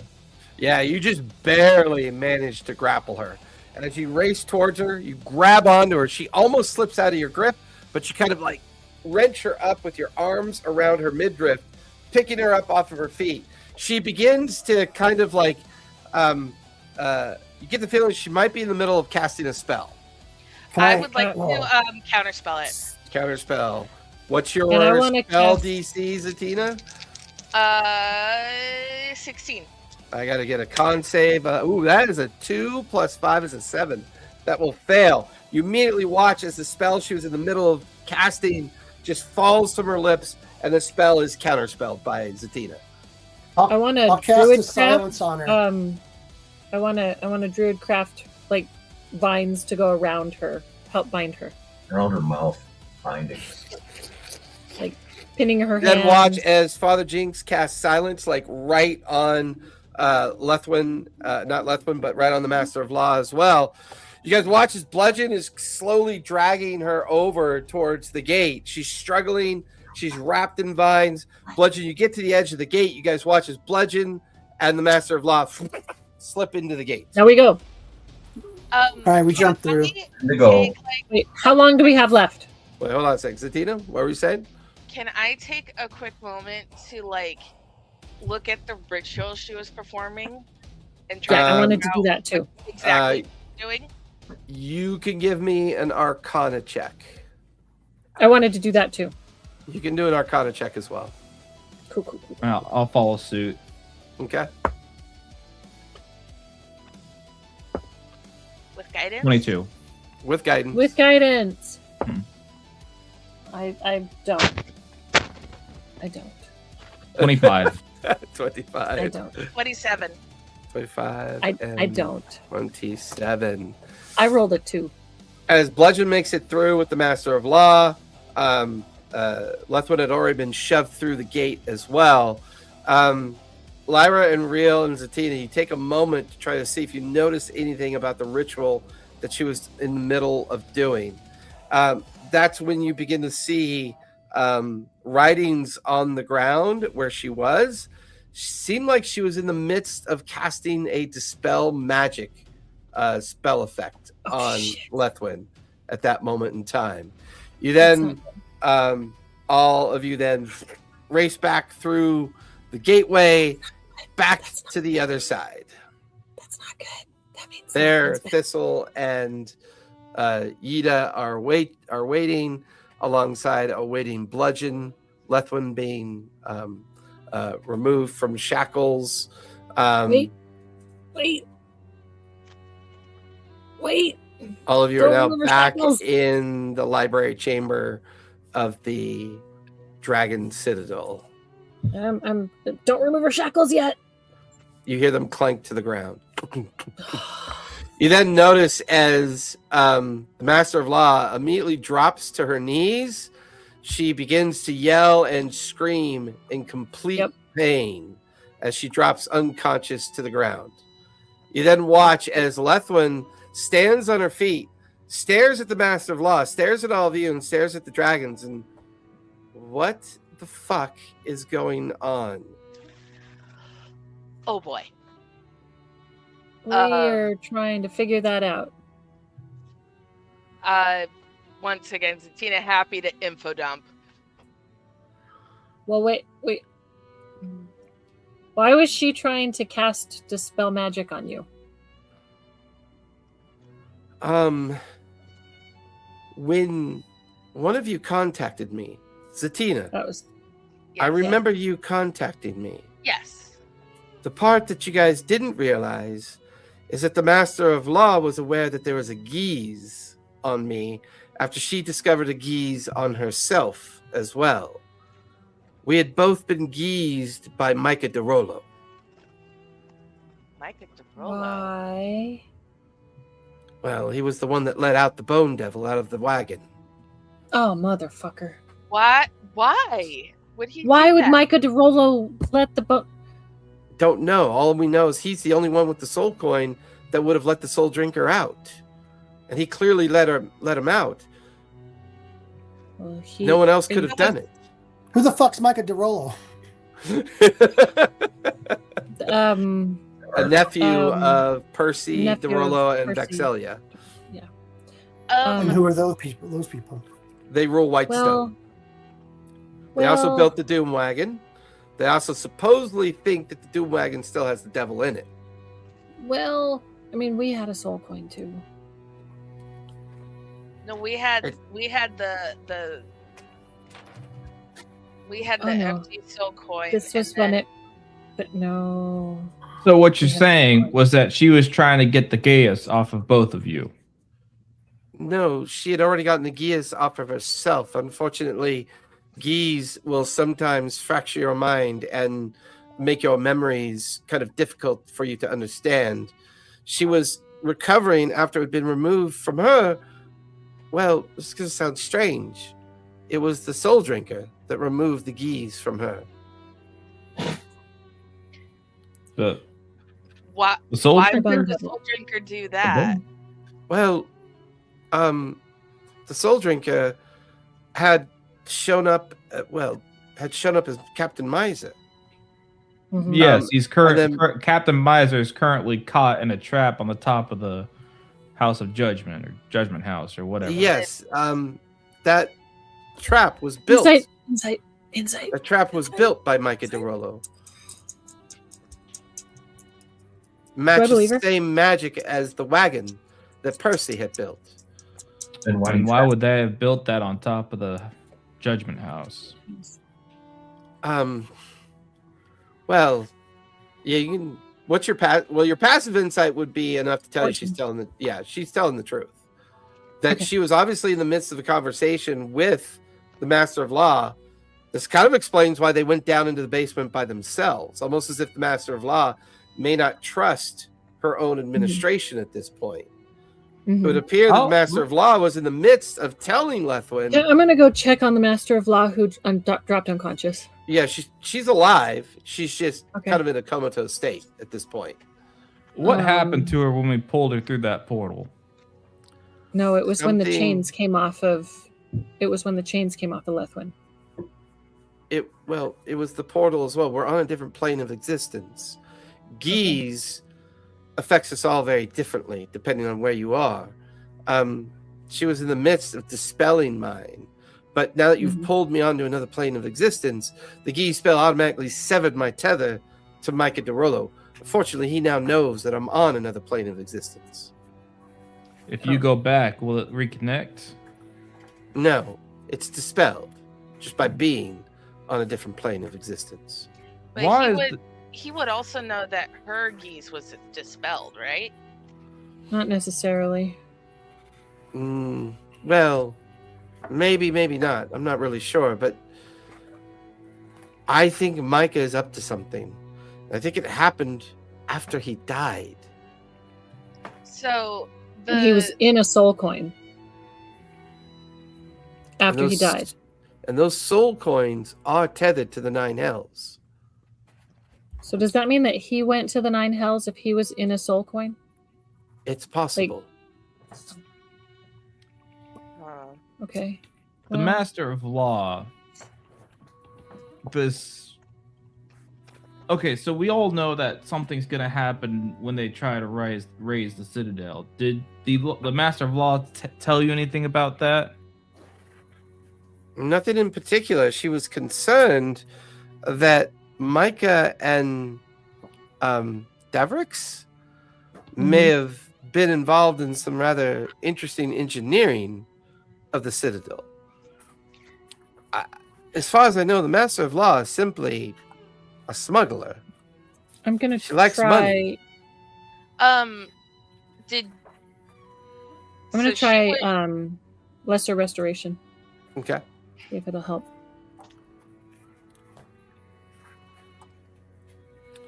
You watch as the Master of Law's eyes begin to blink slowly open. She takes a deep breath and kind of sits up, looking up at all of you, looking over at Lethwin. Oh, jeez. Where the We have a fuck lot of are questions. We're somewhere not in the judgment hall. Oh, that's Okay. probably We're- good. We're on a Hold up. We don't Why'd need you say to that's go into good? too many specifics. I Well, the judgment house is full of zombies.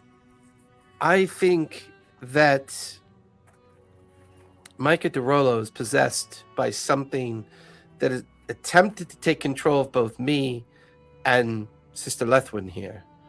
I think Micah DeRollo is possessed by something that is looking to destroy the Soul Drinker to bring something about. And where is Soul this Drinker Dorolo gets- fella? I thought he was back in He's in Whitestone. Whitestone, as far as we know. He traveled with the Grand Expositor Lionette and the other members of the Cobalt Soldier to take the wagon back to Whitestone and put the devil, as they say, into the vault and be done with it. Except the devil wasn't in the. devil's not in the wagon. No, Yeah, the no. Lone Devil is now in a containment summoning circle that Micah DeRolla built before he left for Whitestone. I It's mean, full of you can't zombies. build. It's not like a tent you could just prop up in a few minutes. That kind of spellcraft and stuff, it takes time. Like, It would have taken a day at least, I would imagine. and The building was already there. He just needed to put all of the arcane stuff around it. Conduct the I ceremony. just find it confusing that why would he go through the trouble of making something like that on the Judgment House of all places? Like, unless he knew this was gonna happen. to hide it. Yeah, because no one's going to go and look at the top of the judgment house. Because it's the Master of Law's house. The master of, like, who's going to investigate the master of law? Who Besides us well, crazy people. So yeah, Okay, Now, so it's not. us lunatics So it's not the aside. Master of Law, or maybe it is. I don't know. Shit. you assume that Nerolo is going to hijack the ceremony and use these as sacrifices to rupture the rift or bring something to it. What is that? What the trade for the ancient coins and stuff was all about? The Master of Law looks at all of you. The trade of the ancient coins was my doing. I had used magic to convince the nobles that trade in those coins would bring them safety, and it was all a ruse, of course. I was using it as a means to extort money from them. I had used simple charm spells and other nature, other spells to convince them that it was true. I overheard Davrix speak about it, and I thought it would be a great scam to play on the nobles. After all, they have plenty of money. Who cares what we take from them? And, well, got a hold of some of the coins that Davrix wasn't using, that he had discarded, and I made a gambit with the Whispering Wind.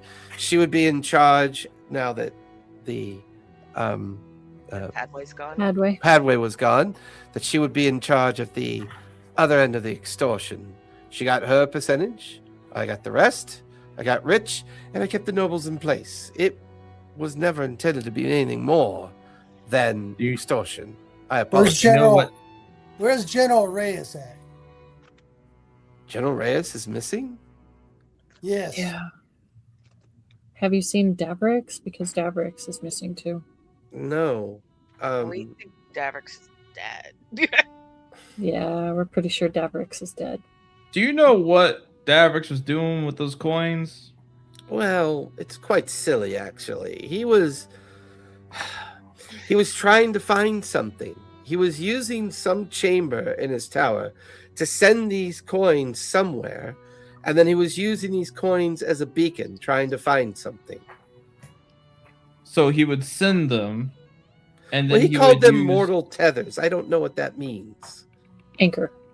Or mortal anchors. I never knew what that meant.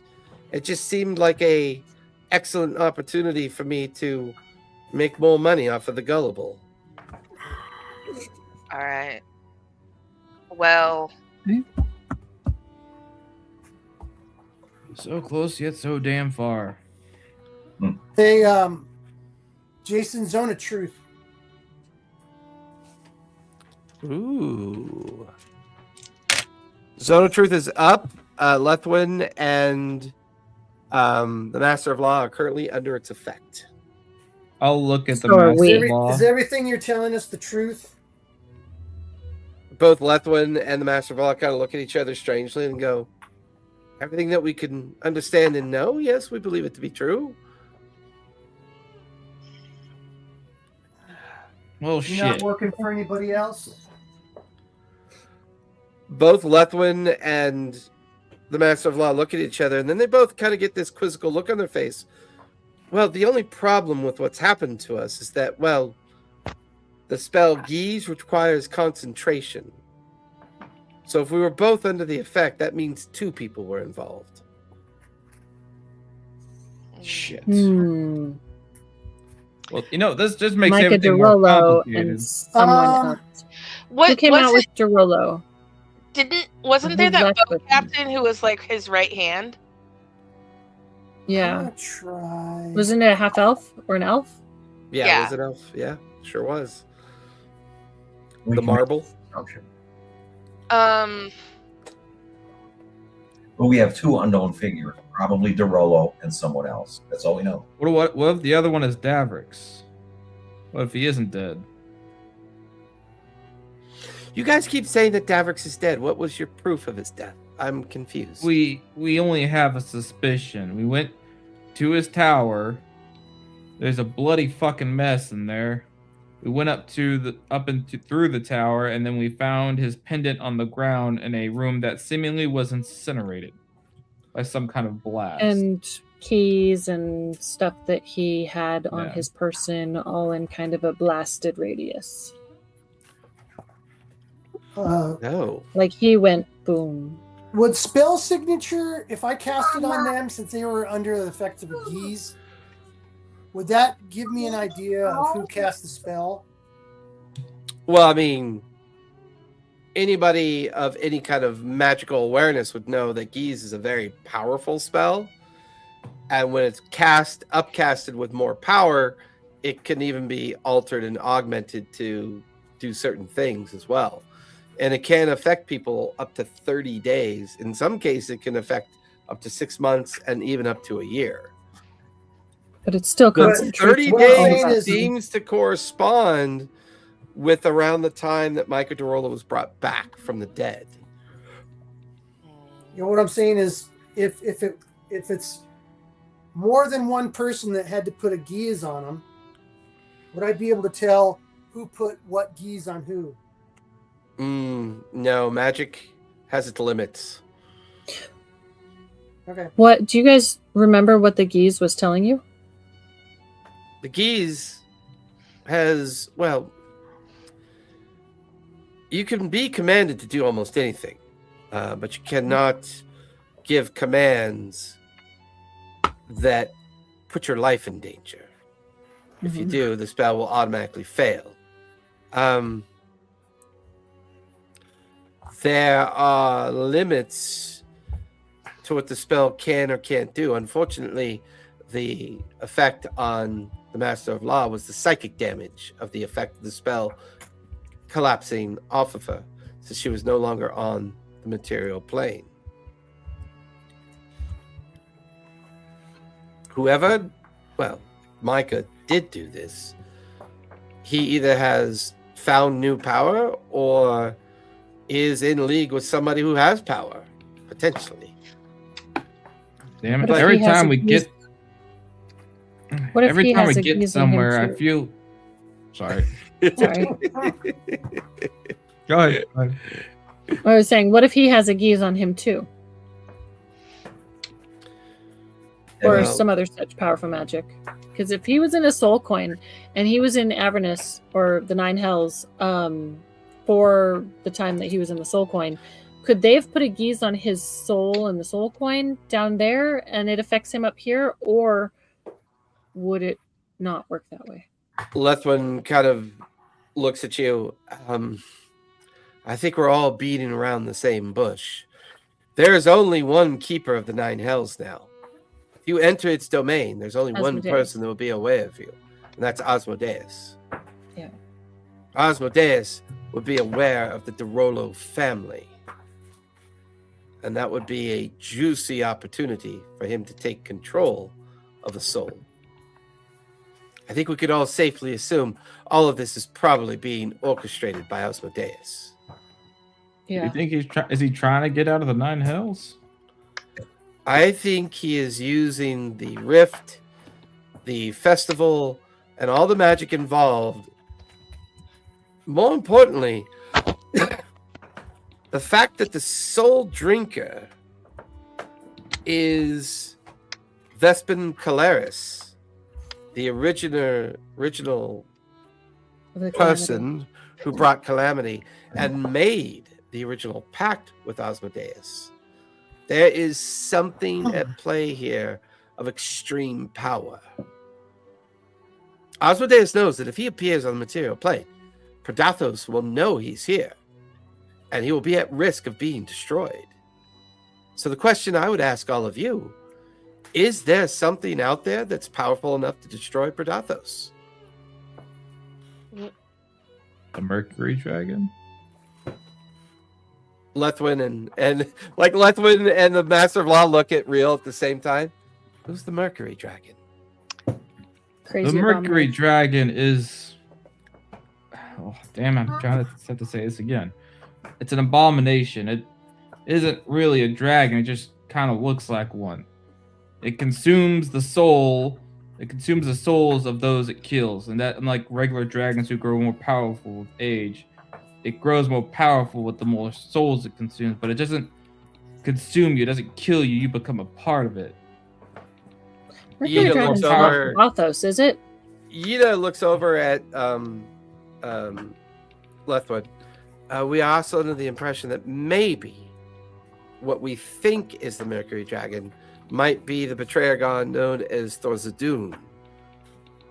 Lethwood shakes his head. Impossible. Thorzadun's gone. He fled Exandria. This is something new. This is something different.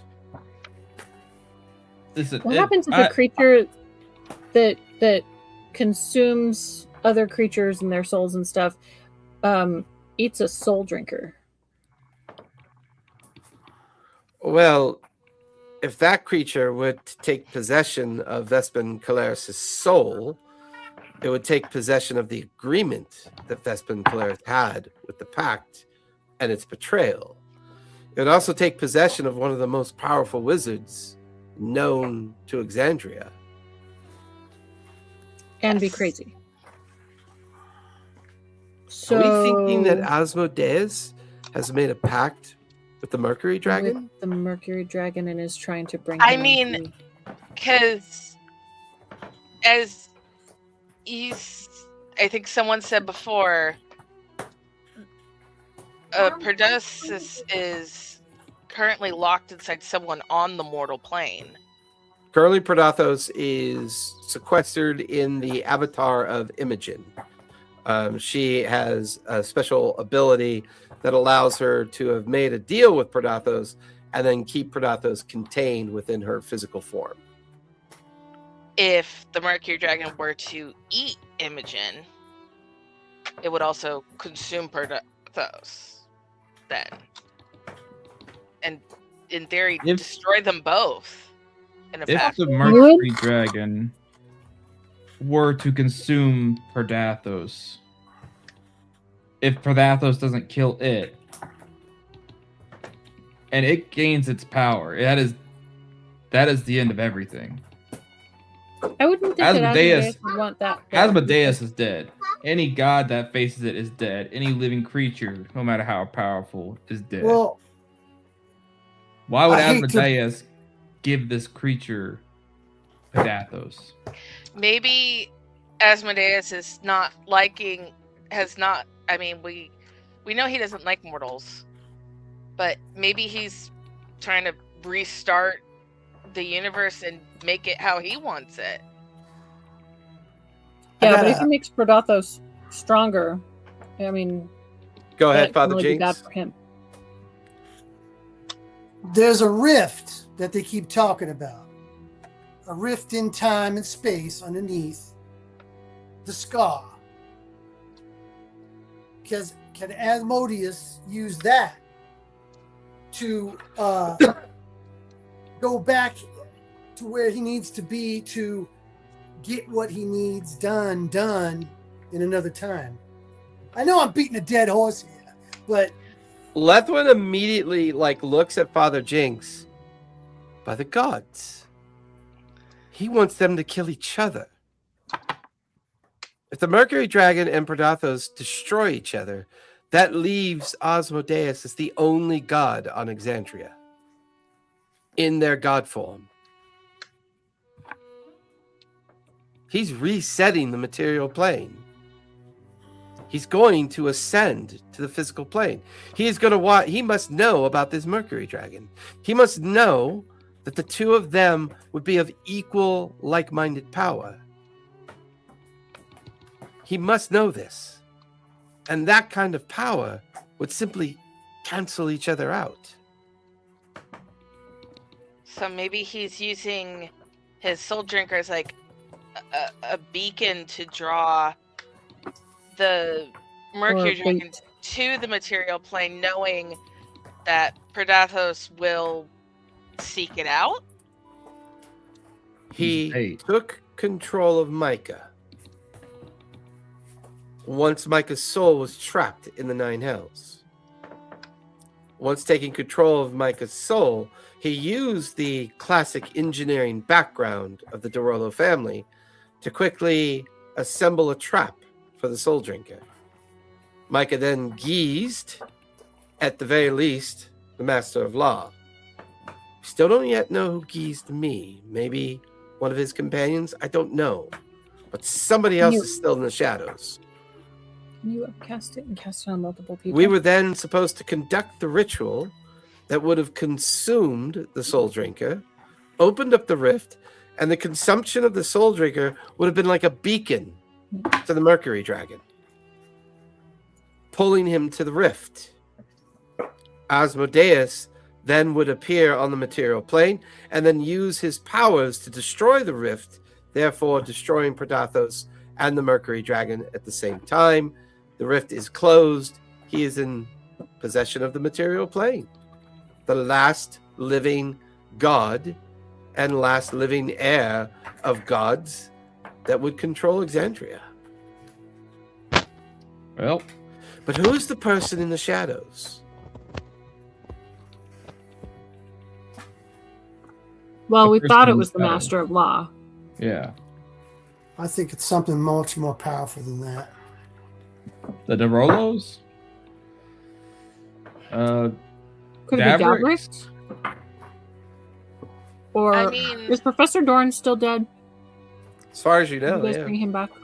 No, I'm asking Lethwin and no, Master of Law. Professor Dorn was buried with all rites and rituals. He specifically made a request not to be recovered, not to be brought back to life.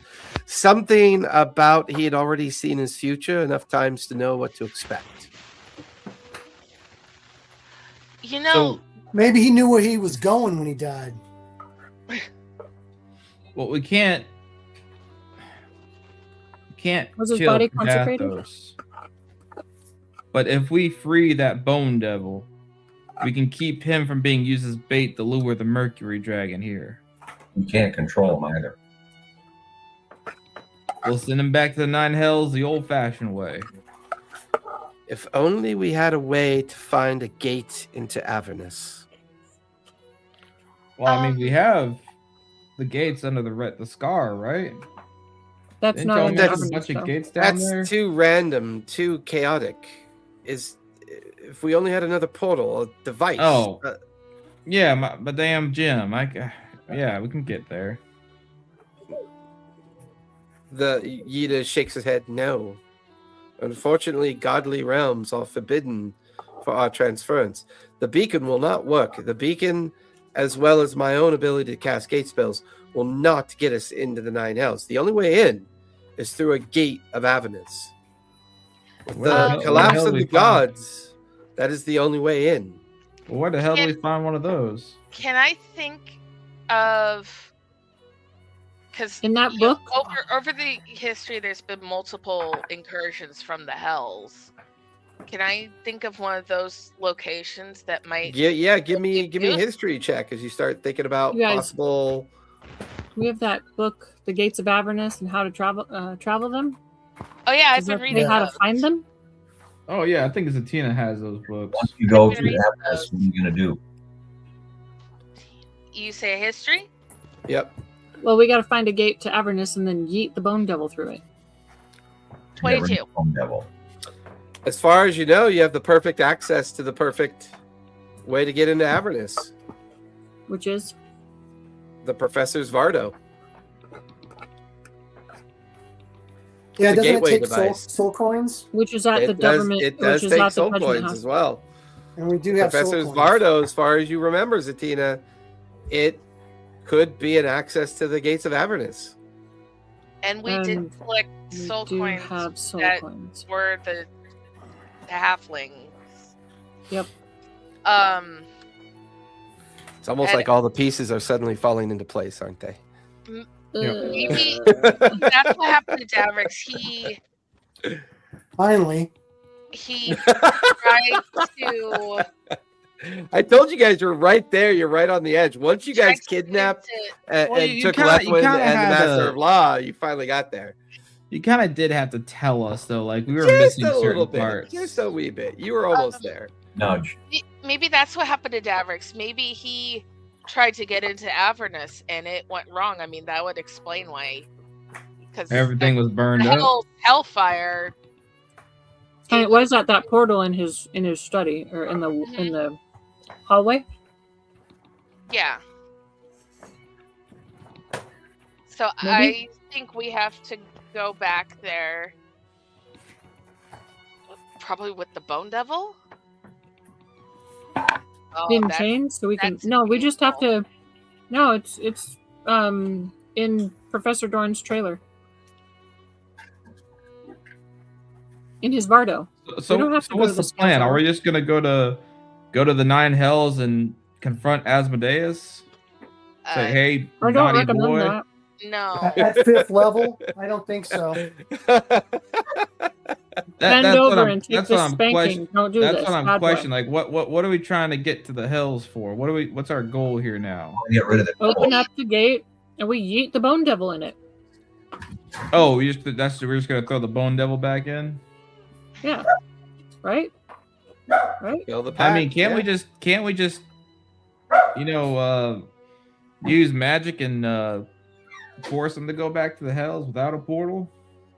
Be gone, demon fish. I don't think. it Yeah, works. pretty much. Can't I kind of point over towards Lethwin? Can't she like Banish- Banishment- gone the demon? Bye bye. Banishment would be the only way to force him back permanently. Yeah, exactly. Can't we do that? Wait, Father Jinx, can't you like banish or something? No, I cannot. Shit. Remember, I am one level behind you. What about you, Lethwin? Can you banish a demon for us or a devil? I do have the spell banishment. I can banish. And he So- currently is stuck in place, so he's not really going to be able to put up much of a fight. I think we simply go into that engineered trap that Micah built. We cast banishment on him and send him on his merry way. Well, you can't go in there. It's If you go in, try and go in, you'll get cursed. You'll get It's filled trapped with as well. zombies. Cursed, filled with zombies. But we don't need to go Blood on the in walls. because we've looked at it once and it's got windows. We could see in. Yeah, it's filled with like hundreds of undead. Yeah. So Lethwin, if like me and Bludgeon were to hold you up to a window, could you banish him from the window without actually having to enter it? I mean, I could certainly try. I mean, there could be protective rituals and rites on there that we don't know about. I mean, I would imagine that Asmodeus would have thought of this possibility. So how would we get in there? How did you guys get into the basement of the Judgment House? Oh, we gate in. You think we can gate in without being... But if we gate trapped? in and have that gate open, does that mean that the Bone Devil can exit through the gate? Well, I believe you described him as being chained and contained in the circle. Yeah, he's being held in the circle. I don't. There are a bunch of zombies in there. He's being held by magical means. He's not physically restrained. Well, magic to a Bone Devil would be pretty extreme.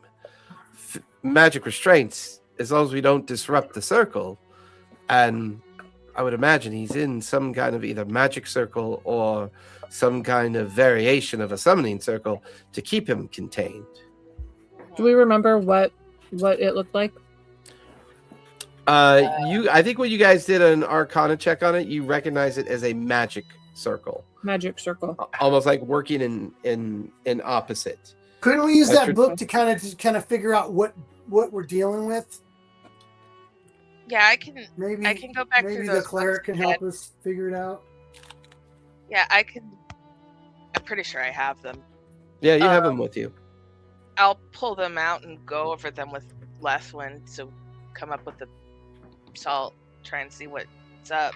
So what we could do, right? Because the devil's being held in place with the magic circle. We can gate in. Lethwin can cast banishment while we hold off the zombie horde that's hiding in there. And then once we got it banished, we can pop right back through the portal and be out of there. An interesting thing, the gate lasts a minute. Banishment would have to be held up for a minute as well to permanently send him back to where he came from. So and it would fails, be very, the gate would fall. The gate would fall before banishment would finish. It would fall at the same time. You'd have mere because you'd have to cast the gate first and then go through. Well, I can always gate us out. I got my beacon charged now. The beacon is currently filled with power. But wouldn't that, Ida, didn't you say using this thing would attract the Mercury Dragon? It sends out a beacon to all dragons. So when which will point them right at the Bone Devil. When it first triggered and you found me, did it hear it then? It could have, although it's made no appearance. That we know of. That we know of. That we know of.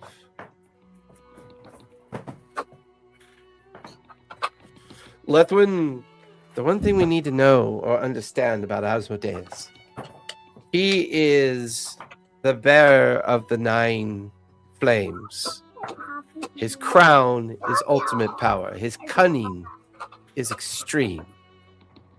He is an entity of manipulation, deceit, and uses his powers to convince others to follow him, to understand his power, to understand what he's capable of.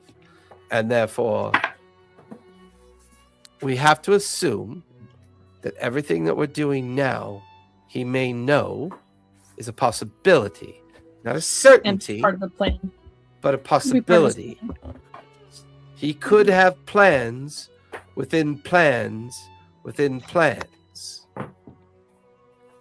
If Real uses the beacon at that exact moment after he is banished, that means at an apex of power where the Citadel is intended to rise over the Cloudtop District, where there's a rift, do we take the chance the Mercury Dragon could possibly be pulled into that location? Maybe that's what he wants. It could be. But it doesn't That's explain the one absence, though.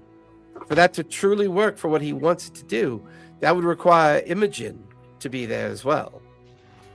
And if she's not there, then the Mercury Dragon comes into existence. Does the Mercury Dragon's presence attract Imogen as a threat? Does Predathos then see the Mercury Dragon as a threat? Well, Predathos, he's a god eater. He eats the gods, right? As far as I can tell, a Mercury Dragon is a powerful creature, but it's not a god. It hasn't consumed one yet, I don't think. Has it? We don't know that. Its sanity is tethered to its consumption. The more it consumes, the more powerful it gets, the more insane, And the more insane it gets. becomes, the more like chaos Do you it think becomes. Predathos isn't just necessarily attracted to the power of gods, just power in general? Like if Thordak were to come back, let's say magically, hypothetically, would he go after Thordak? I think Predathos has made a pact with Imogen that as long as the gods flee Exandria, he will stay contained within Imogen. Anything of similar power arrives, perhaps that breaks the pact. And if the Mercury Dragon gets here and starts to consume all living things, it might as well be a god in its own right. Very mad and demented thing, but I don't think using that beacon like that would be smart. no, Could not. Should Lethwin we? and the Master of Law look at all of you and go, well, wait a minute. Our geese is broken. You've brought us here to this plane of existence. The ceremony can't happen now. We were the other two, the apex to the ceremony. I believe I was intended to sacrifice Lethwin, and therefore the soul drinker gets consumed into the rift. That power consuming the soul drinker would then have attracted this Mercury Dragon, which I'm still not sure what this thing is, which would then have attracted Imogen and Predathos. The two doing battle within the rift, they destroy each other. The rift collapses behind them. So that's actually what I was about to say. Why the ritual isn't gonna happen now? So why don't we find a way to close that rift first? Close the rift, seal it off so the Mercury Dragon can't travel here, and then we could send Mr. Bone Devil On his merry way. And then we can find a way to destroy the Mercury Dragon without having to involve Predathos and them two destroying each other. Unless we want to. Could this be a... Now, Predathos, I take it, gets power from every god he consumes, right? he gets power strictly from their destruction. He doesn't gain their power, but he is ultimate power. How many gods has he destroyed? Lethwin would kind of offer up, well, 2 that we know of. Rumash and the Raven Queen. So we're talking about what's his name, Asmodeus wanting to come back. If Predathos and the dragon wipe each other out, destroy each other, what's to stop your other gods from returning? Not just Asmodeus. They would believe the pack's still intact. They have already fled Exandria. The other gods that didn't flee are in their mortal coils that walk the physical world. None of them would be aware. We don't know what avatars they took. We don't know who they are physically. They are wandering the wastes. You don't think they would recognize or feel the destruction of Pedathos? No, they were forced to disconnect themselves from their celestial realm and the connection to the celestial gate. It is the period of arcane magic and nature magic. Well, I'm just asking, if Pedathos were destroyed and Asmodeus were to take over the material realm, would they not at some point realize that perhaps that Asmodeus is there and Pedathos is gone? We do not know if they maintain original memory. I see plans. I mean, I'm not the religious type. I'm just, you know what? All right. Yeah, okay. I feel like Real's just like holding his crystal like a basketball and like, okay. All I know is I got my mom and I got my crystal. I'm good. What if? But what if Pedathos has these plans of maybe all this is just to lure Asmodeus under the prime material plane so he can consume him and gain more power? I think that's a little far-fetched. We're assuming the dragon is more powerful than Pedathos, or at least. I mean, you know, you're talking about we're something running that on destroys gods. You don't think he's a good planner? Maybe he's letting Asmodeus think it's his plan, but in fact it is not his plan. What? But I have been smoking the halfling leaf lately, so I don't know what I'm thinking about. Well, so and Real's kind of asking this because he's not a completely heartless bastard, and he doesn't want to like just kind of leave this realm, you know, tits up if it wants to like reset itself, if like the people want their gods back. But he also doesn't. He's not religious. He has no idea how any of that works or anything. So he's just, I don't know. Well, like they said, the ritual can't go off anymore. Is there a possibility that they might find someone else to replace Lethwin and the Master of Law? That would be the mysterious person in the shadows. What if they use those coins to go back in time to before we rescued them and redo it? I want to go back in time, guys. Come on. Dungeons and Dragons. I just don't think going back in time is a good idea. I don't think going back in time is a good idea. Well, good. I'll go. If we go back in time, it's only going to affect this plane, and well, I'll still be around. I don't know about the rest of y'all though. But that's I'm okay with going back in time by myself.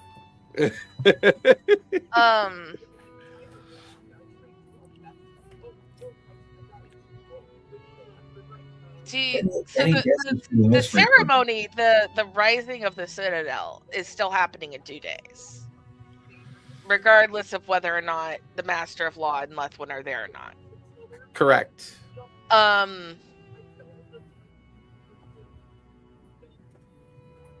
Whoever this person in the shadow is, because Micah has to stay in Whitestone, I'm assuming, to give himself plausible denial, or Micah / Asmodeus, in order to give himself distance from all the crap that's about to go down, that he thinks is about to go down. Possibly. But this person in the shadows would theoretically have to be there, because I can't imagine he would set up this whole thing and then not have anyone there as kind of a safeguard to make sure it doesn't go off the way he wants it to.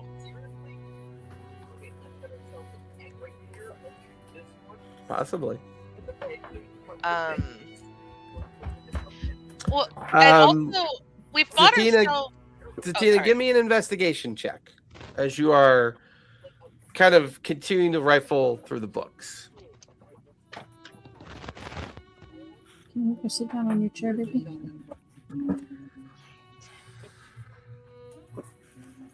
$22. There is a particular entry in the book that talks about the transitional nature of otherworldly creatures. There's a reference to the rising of an entity called Mercury. You find a series of entries that seem to talk about the astral sea, a creature of Mercury.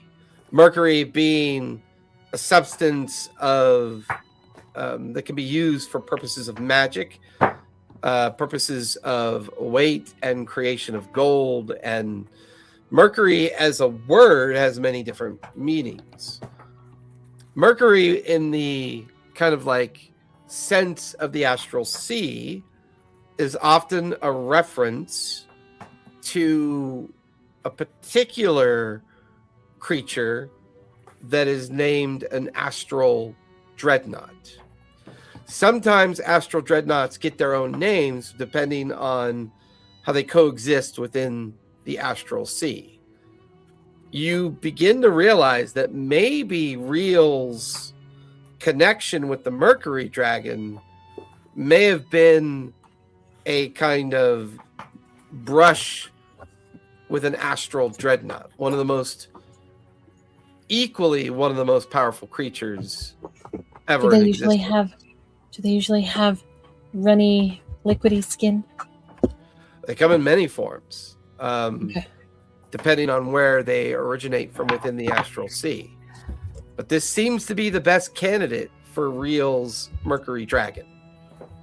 Could be an astral dreadnought. I would be reading all this out loud. Out loud. Like, Okay.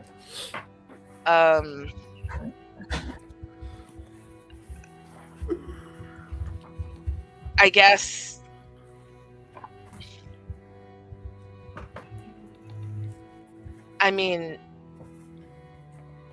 so this astral dreadnought's consuming souls and going crazier and crazier and crazier.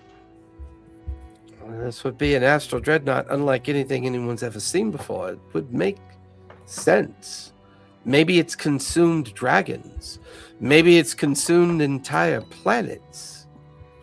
Maybe it's entire consumed worlds God? have been consumed by it. When the gods fled Exandria, where did they go? No one knows where the betrayer gods went. Only Asmodeus stayed behind. The Raven Queen attempted to fight Predathos, but failed. Grumash, also a god of war, saw no reason to live without Roar. He, too, attempted to fight Predathos and lost. Once the other prime deities realized they had no defense, no ability to destroy Predathos, they agreed to the pact. They would take on physical forms and wander with no memory on the surface of Exandria, therefore protecting themselves from Predathos, hiding their divinity. No, forgive me my ignorance. Could they not have all fought it together? Would that not have made a difference if they'd all fought it instead of just one or two at a time? Well, the hubris of gods is that they are, well, by their nature, narcissistic and selfish. One of the great fallacies of divinity is that people assume divinity is perfect. Well, divinity comes from the faith of those that believe. It would seem that the people of Exandria believed in the gods more than the gods believed in themselves.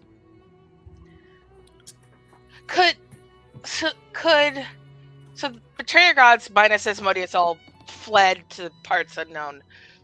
Could this astral dreadnought and could Thordak have run into the astral sea to escape Predathos? And could he have run into this astral dreadnought and gotten eaten, and that's why it's acting this way? I would imagine the betrayer gods that fled maintained their divinity, maintained their godlike powers. Maybe if Thordak had fled in the hopes of finding something or coming up with a plan to ultimately defeat Predathos, it's possible. Are we thinking that maybe this Mercury dragon is the combination of an astral dreadnought, Thordak, who are now coming back to take claim of what was once theirs anyways. That's what I'm thinking. I mean, it acts so much like how Father Jinx described it. But I think all of you are right. Yida kind of like her big, oh no, she's in human form. She kind of like steps in amongst all of you. I think all of you are right, though. I think if you close the rift, it ultimately solves all the problems. So how do we close the rift? Well, we go back into the sky and we figure out how to close the rift. If Well, you said Thordak we have to made use the it, beak. if Thordak right? made the rift, well, maybe his legacy will close it. What I'm gonna if we use pull out that? some of the books from the notes of oh my gosh, Dabrix. Reaching through, shuffling. What book do I want to read? Notes wise, journals. What might most likely have? Give me investigation as you're now rifling through all this stuff. That's a lot of stuff, I unfortunately. got a 16 plus 4. Oh, hey, dirty 20.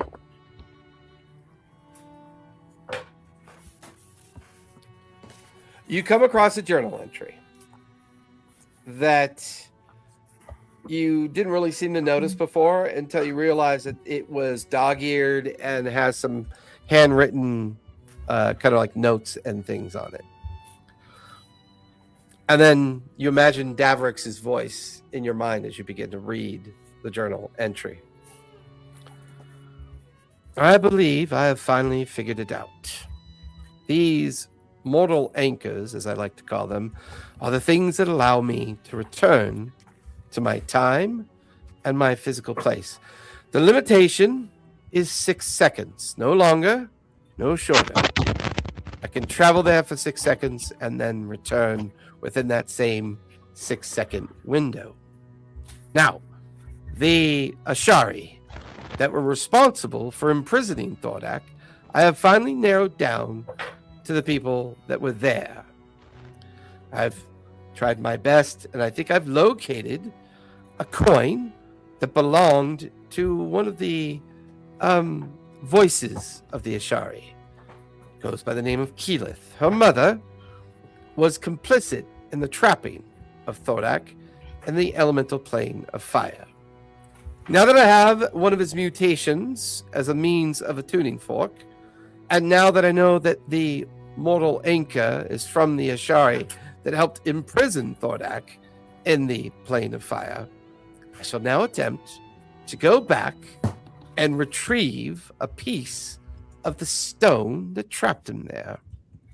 I believe that once I have that stone, I can then use it to fabricate a device that will allow me to travel to more planes of existence, as well as possible other times of existence. And the only reason why I think this will work is because of my success with Professor Dorn in the scar itself. It crawls the skin to think of all the different versions of myself lost down there, wandering about, waiting for their time to end. I don't know what Thordak did down there, but he created a very special place. Well, it's time for me to make my first attempt at seeing if I can make my way back to the elemental plane of fire and take control of a piece of the stone that trapped Thordak there. I think I am on the right track. And then you thumb through some more entries. It's about his preparation with the coin. It's about his preparation to enter the room. It's about his preparation to do the spell. And then you find yourself on that last page that you read just before he went into the chamber and before he blew up. So maybe he was incinerated because he tried to go into the plane of fire. That is what it sounds like. You know, maybe because Maybe he Thordak made was it. only defeated, what, 35 years ago? Or whatever? That was 50. Yeah, Chroma Conclave would have been about 50 years ago. So it wasn't that long ago. If we could find some coins from that time, maybe we can witness how Thordak made the rift, and that would give us a way to like reverse engineer its destruction. There it is. Work. And then Father Jinx will get his way. We get to go back. There it is. And that way, Father Jinx gets to go back in time. Now that one you guys did on your own. All right. Have an good to ally. me. Like everyone's just like, yeah, they're all shaking their heads. That makes sense. If we can figure out what Thordak did, we should be able to figure out how to undo what Thordak did.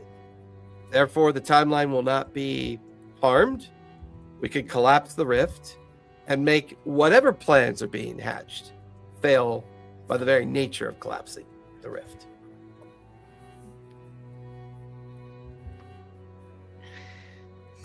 Because, so you're being that weird device really plunges you back into time for 6 seconds, and you can, if Now, what we saw from Davrik is correct, you can be affected by Things that are going on there, yeah. things that are going on in there, because he was Bingo. burned to a crisp in the plate of fire. Well, you get the feeling that maybe Davrix was more likely destroyed by his interaction with the crystal. That maybe when he tried to seize a piece of the crystal that trapped Thordak there, he underestimated the power of that crystal and it destroyed him. do I But- It feel almost sounds like that's he's trying to where- make. It almost sounds like he's trying to make what Real has. Do I feel like that's where the crystals and the eggs in that crazy room came from? Yeah, like Is those him were going- mutated fragments that he was gradually finding and bringing back from periods of time. He was then Yeah. using that as a way to create the creatures connected to Thordak, and he was using those dragons as tuning forks to find his way to the right part of either both time and plane to figure out the power of the crystal that kept Thordak trapped within the elemental plane of fire. Yeah. Well, we went in there last time. Real had a severely depowered crystal, but it woke up one of those mutant dragonling things. It did. It did. If we take a fully powered crystal in there, It might wake up all of those dragon things. run into some trouble. I'd So- like to remind y'all that I only woke it up when I tried to siphon its power. It's true. That is True. true. Well, when you got close to it. Yeah.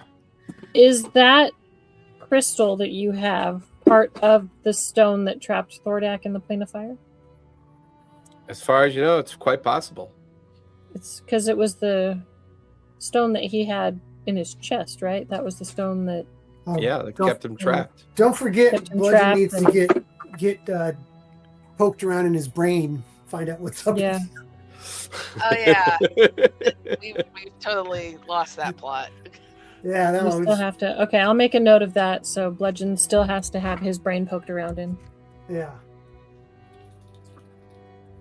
Lay down on the couch. Now tell me about your childhood.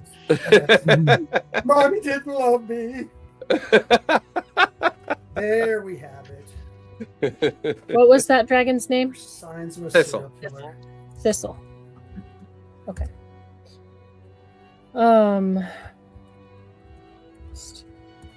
Okay.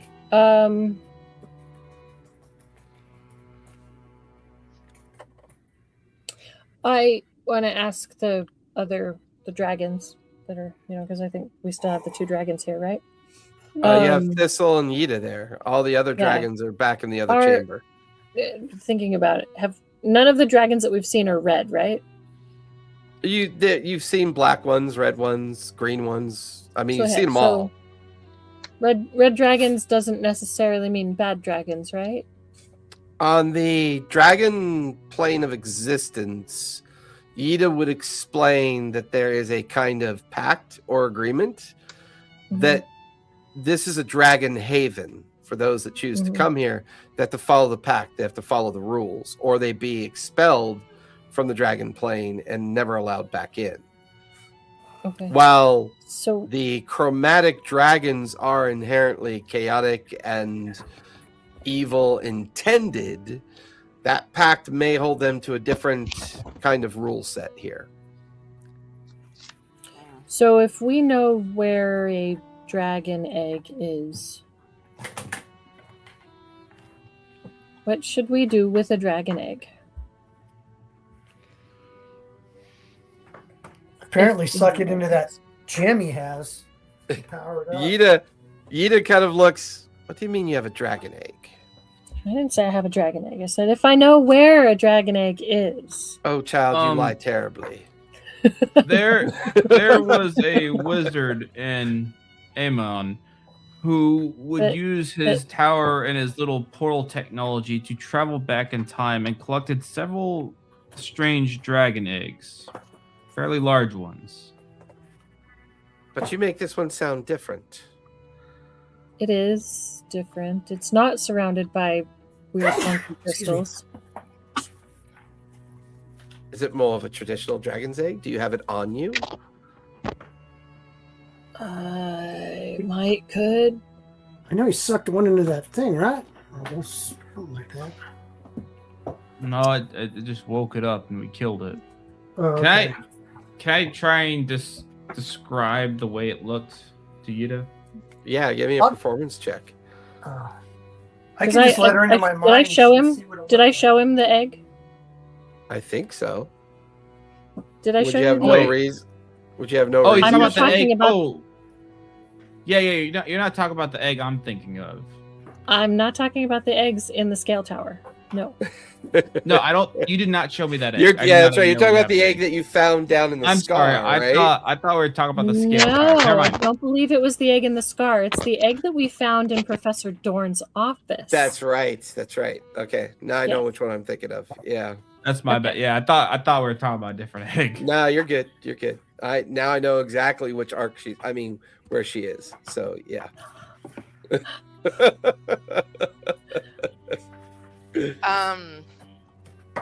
It's etched with fire glyph. The egg I'm thinking of. Question is, do you want to show it to any of the dragons? Towards Yida or Thistle? I'm gonna look at Bludgeon and Razor because I think he was the only one that was with us, right? I'm gonna look at Bludgeon and Arch and Eyebrow questioning. Yeah, me. everybody else is gone. Nobody. Yeah, everybody else doesn't know what I'm talking about. Yeah, It yeah. was just only you- Eldira, Bludgeon, and the fox guy. What was his Yeah. name? Oh my God, Xander. Well, I mean Xander's character, but Right. okay. So, Bludgeon. Let's do it. You can get rid of an egg anywhere and be here. That'd be the safest place. So I reach into my bag and I pull out a dragon egg. That's where we'll finish tonight. Okay. Yeah, I'm gonna let her do that cliffhanger. That way, I'm not responsible for the TPK. Oh, no. Come on! Why would they kill us? We're They recording. I'm or not it. gonna die. It was nice Huh? knowing you guys. I mean, where did you pull that bag, that egg out of? The bag of holding? Mhm. All right. The bag of holding is another dimensional place of existence, which means you're taking a egg out of one Oh, plane of am I in a existence. are we in a No. dimensional? You're not in conflict of the plane Okay. of bag of holding within a bag of holding, but definitely we're. Anyways, you guys go ahead and Did I linger. not have? Oh my God, Bludgeon! Did we make a bad choice? We'll have to They're find dragons. out next One- week. They're dragons. Everybody, thank you for It's a coming out and dragon we can't raise watching. a dragon. Be safe, be kind, and don't forget, play a game, everybody. We'll see you next week. You guys go ahead and linger.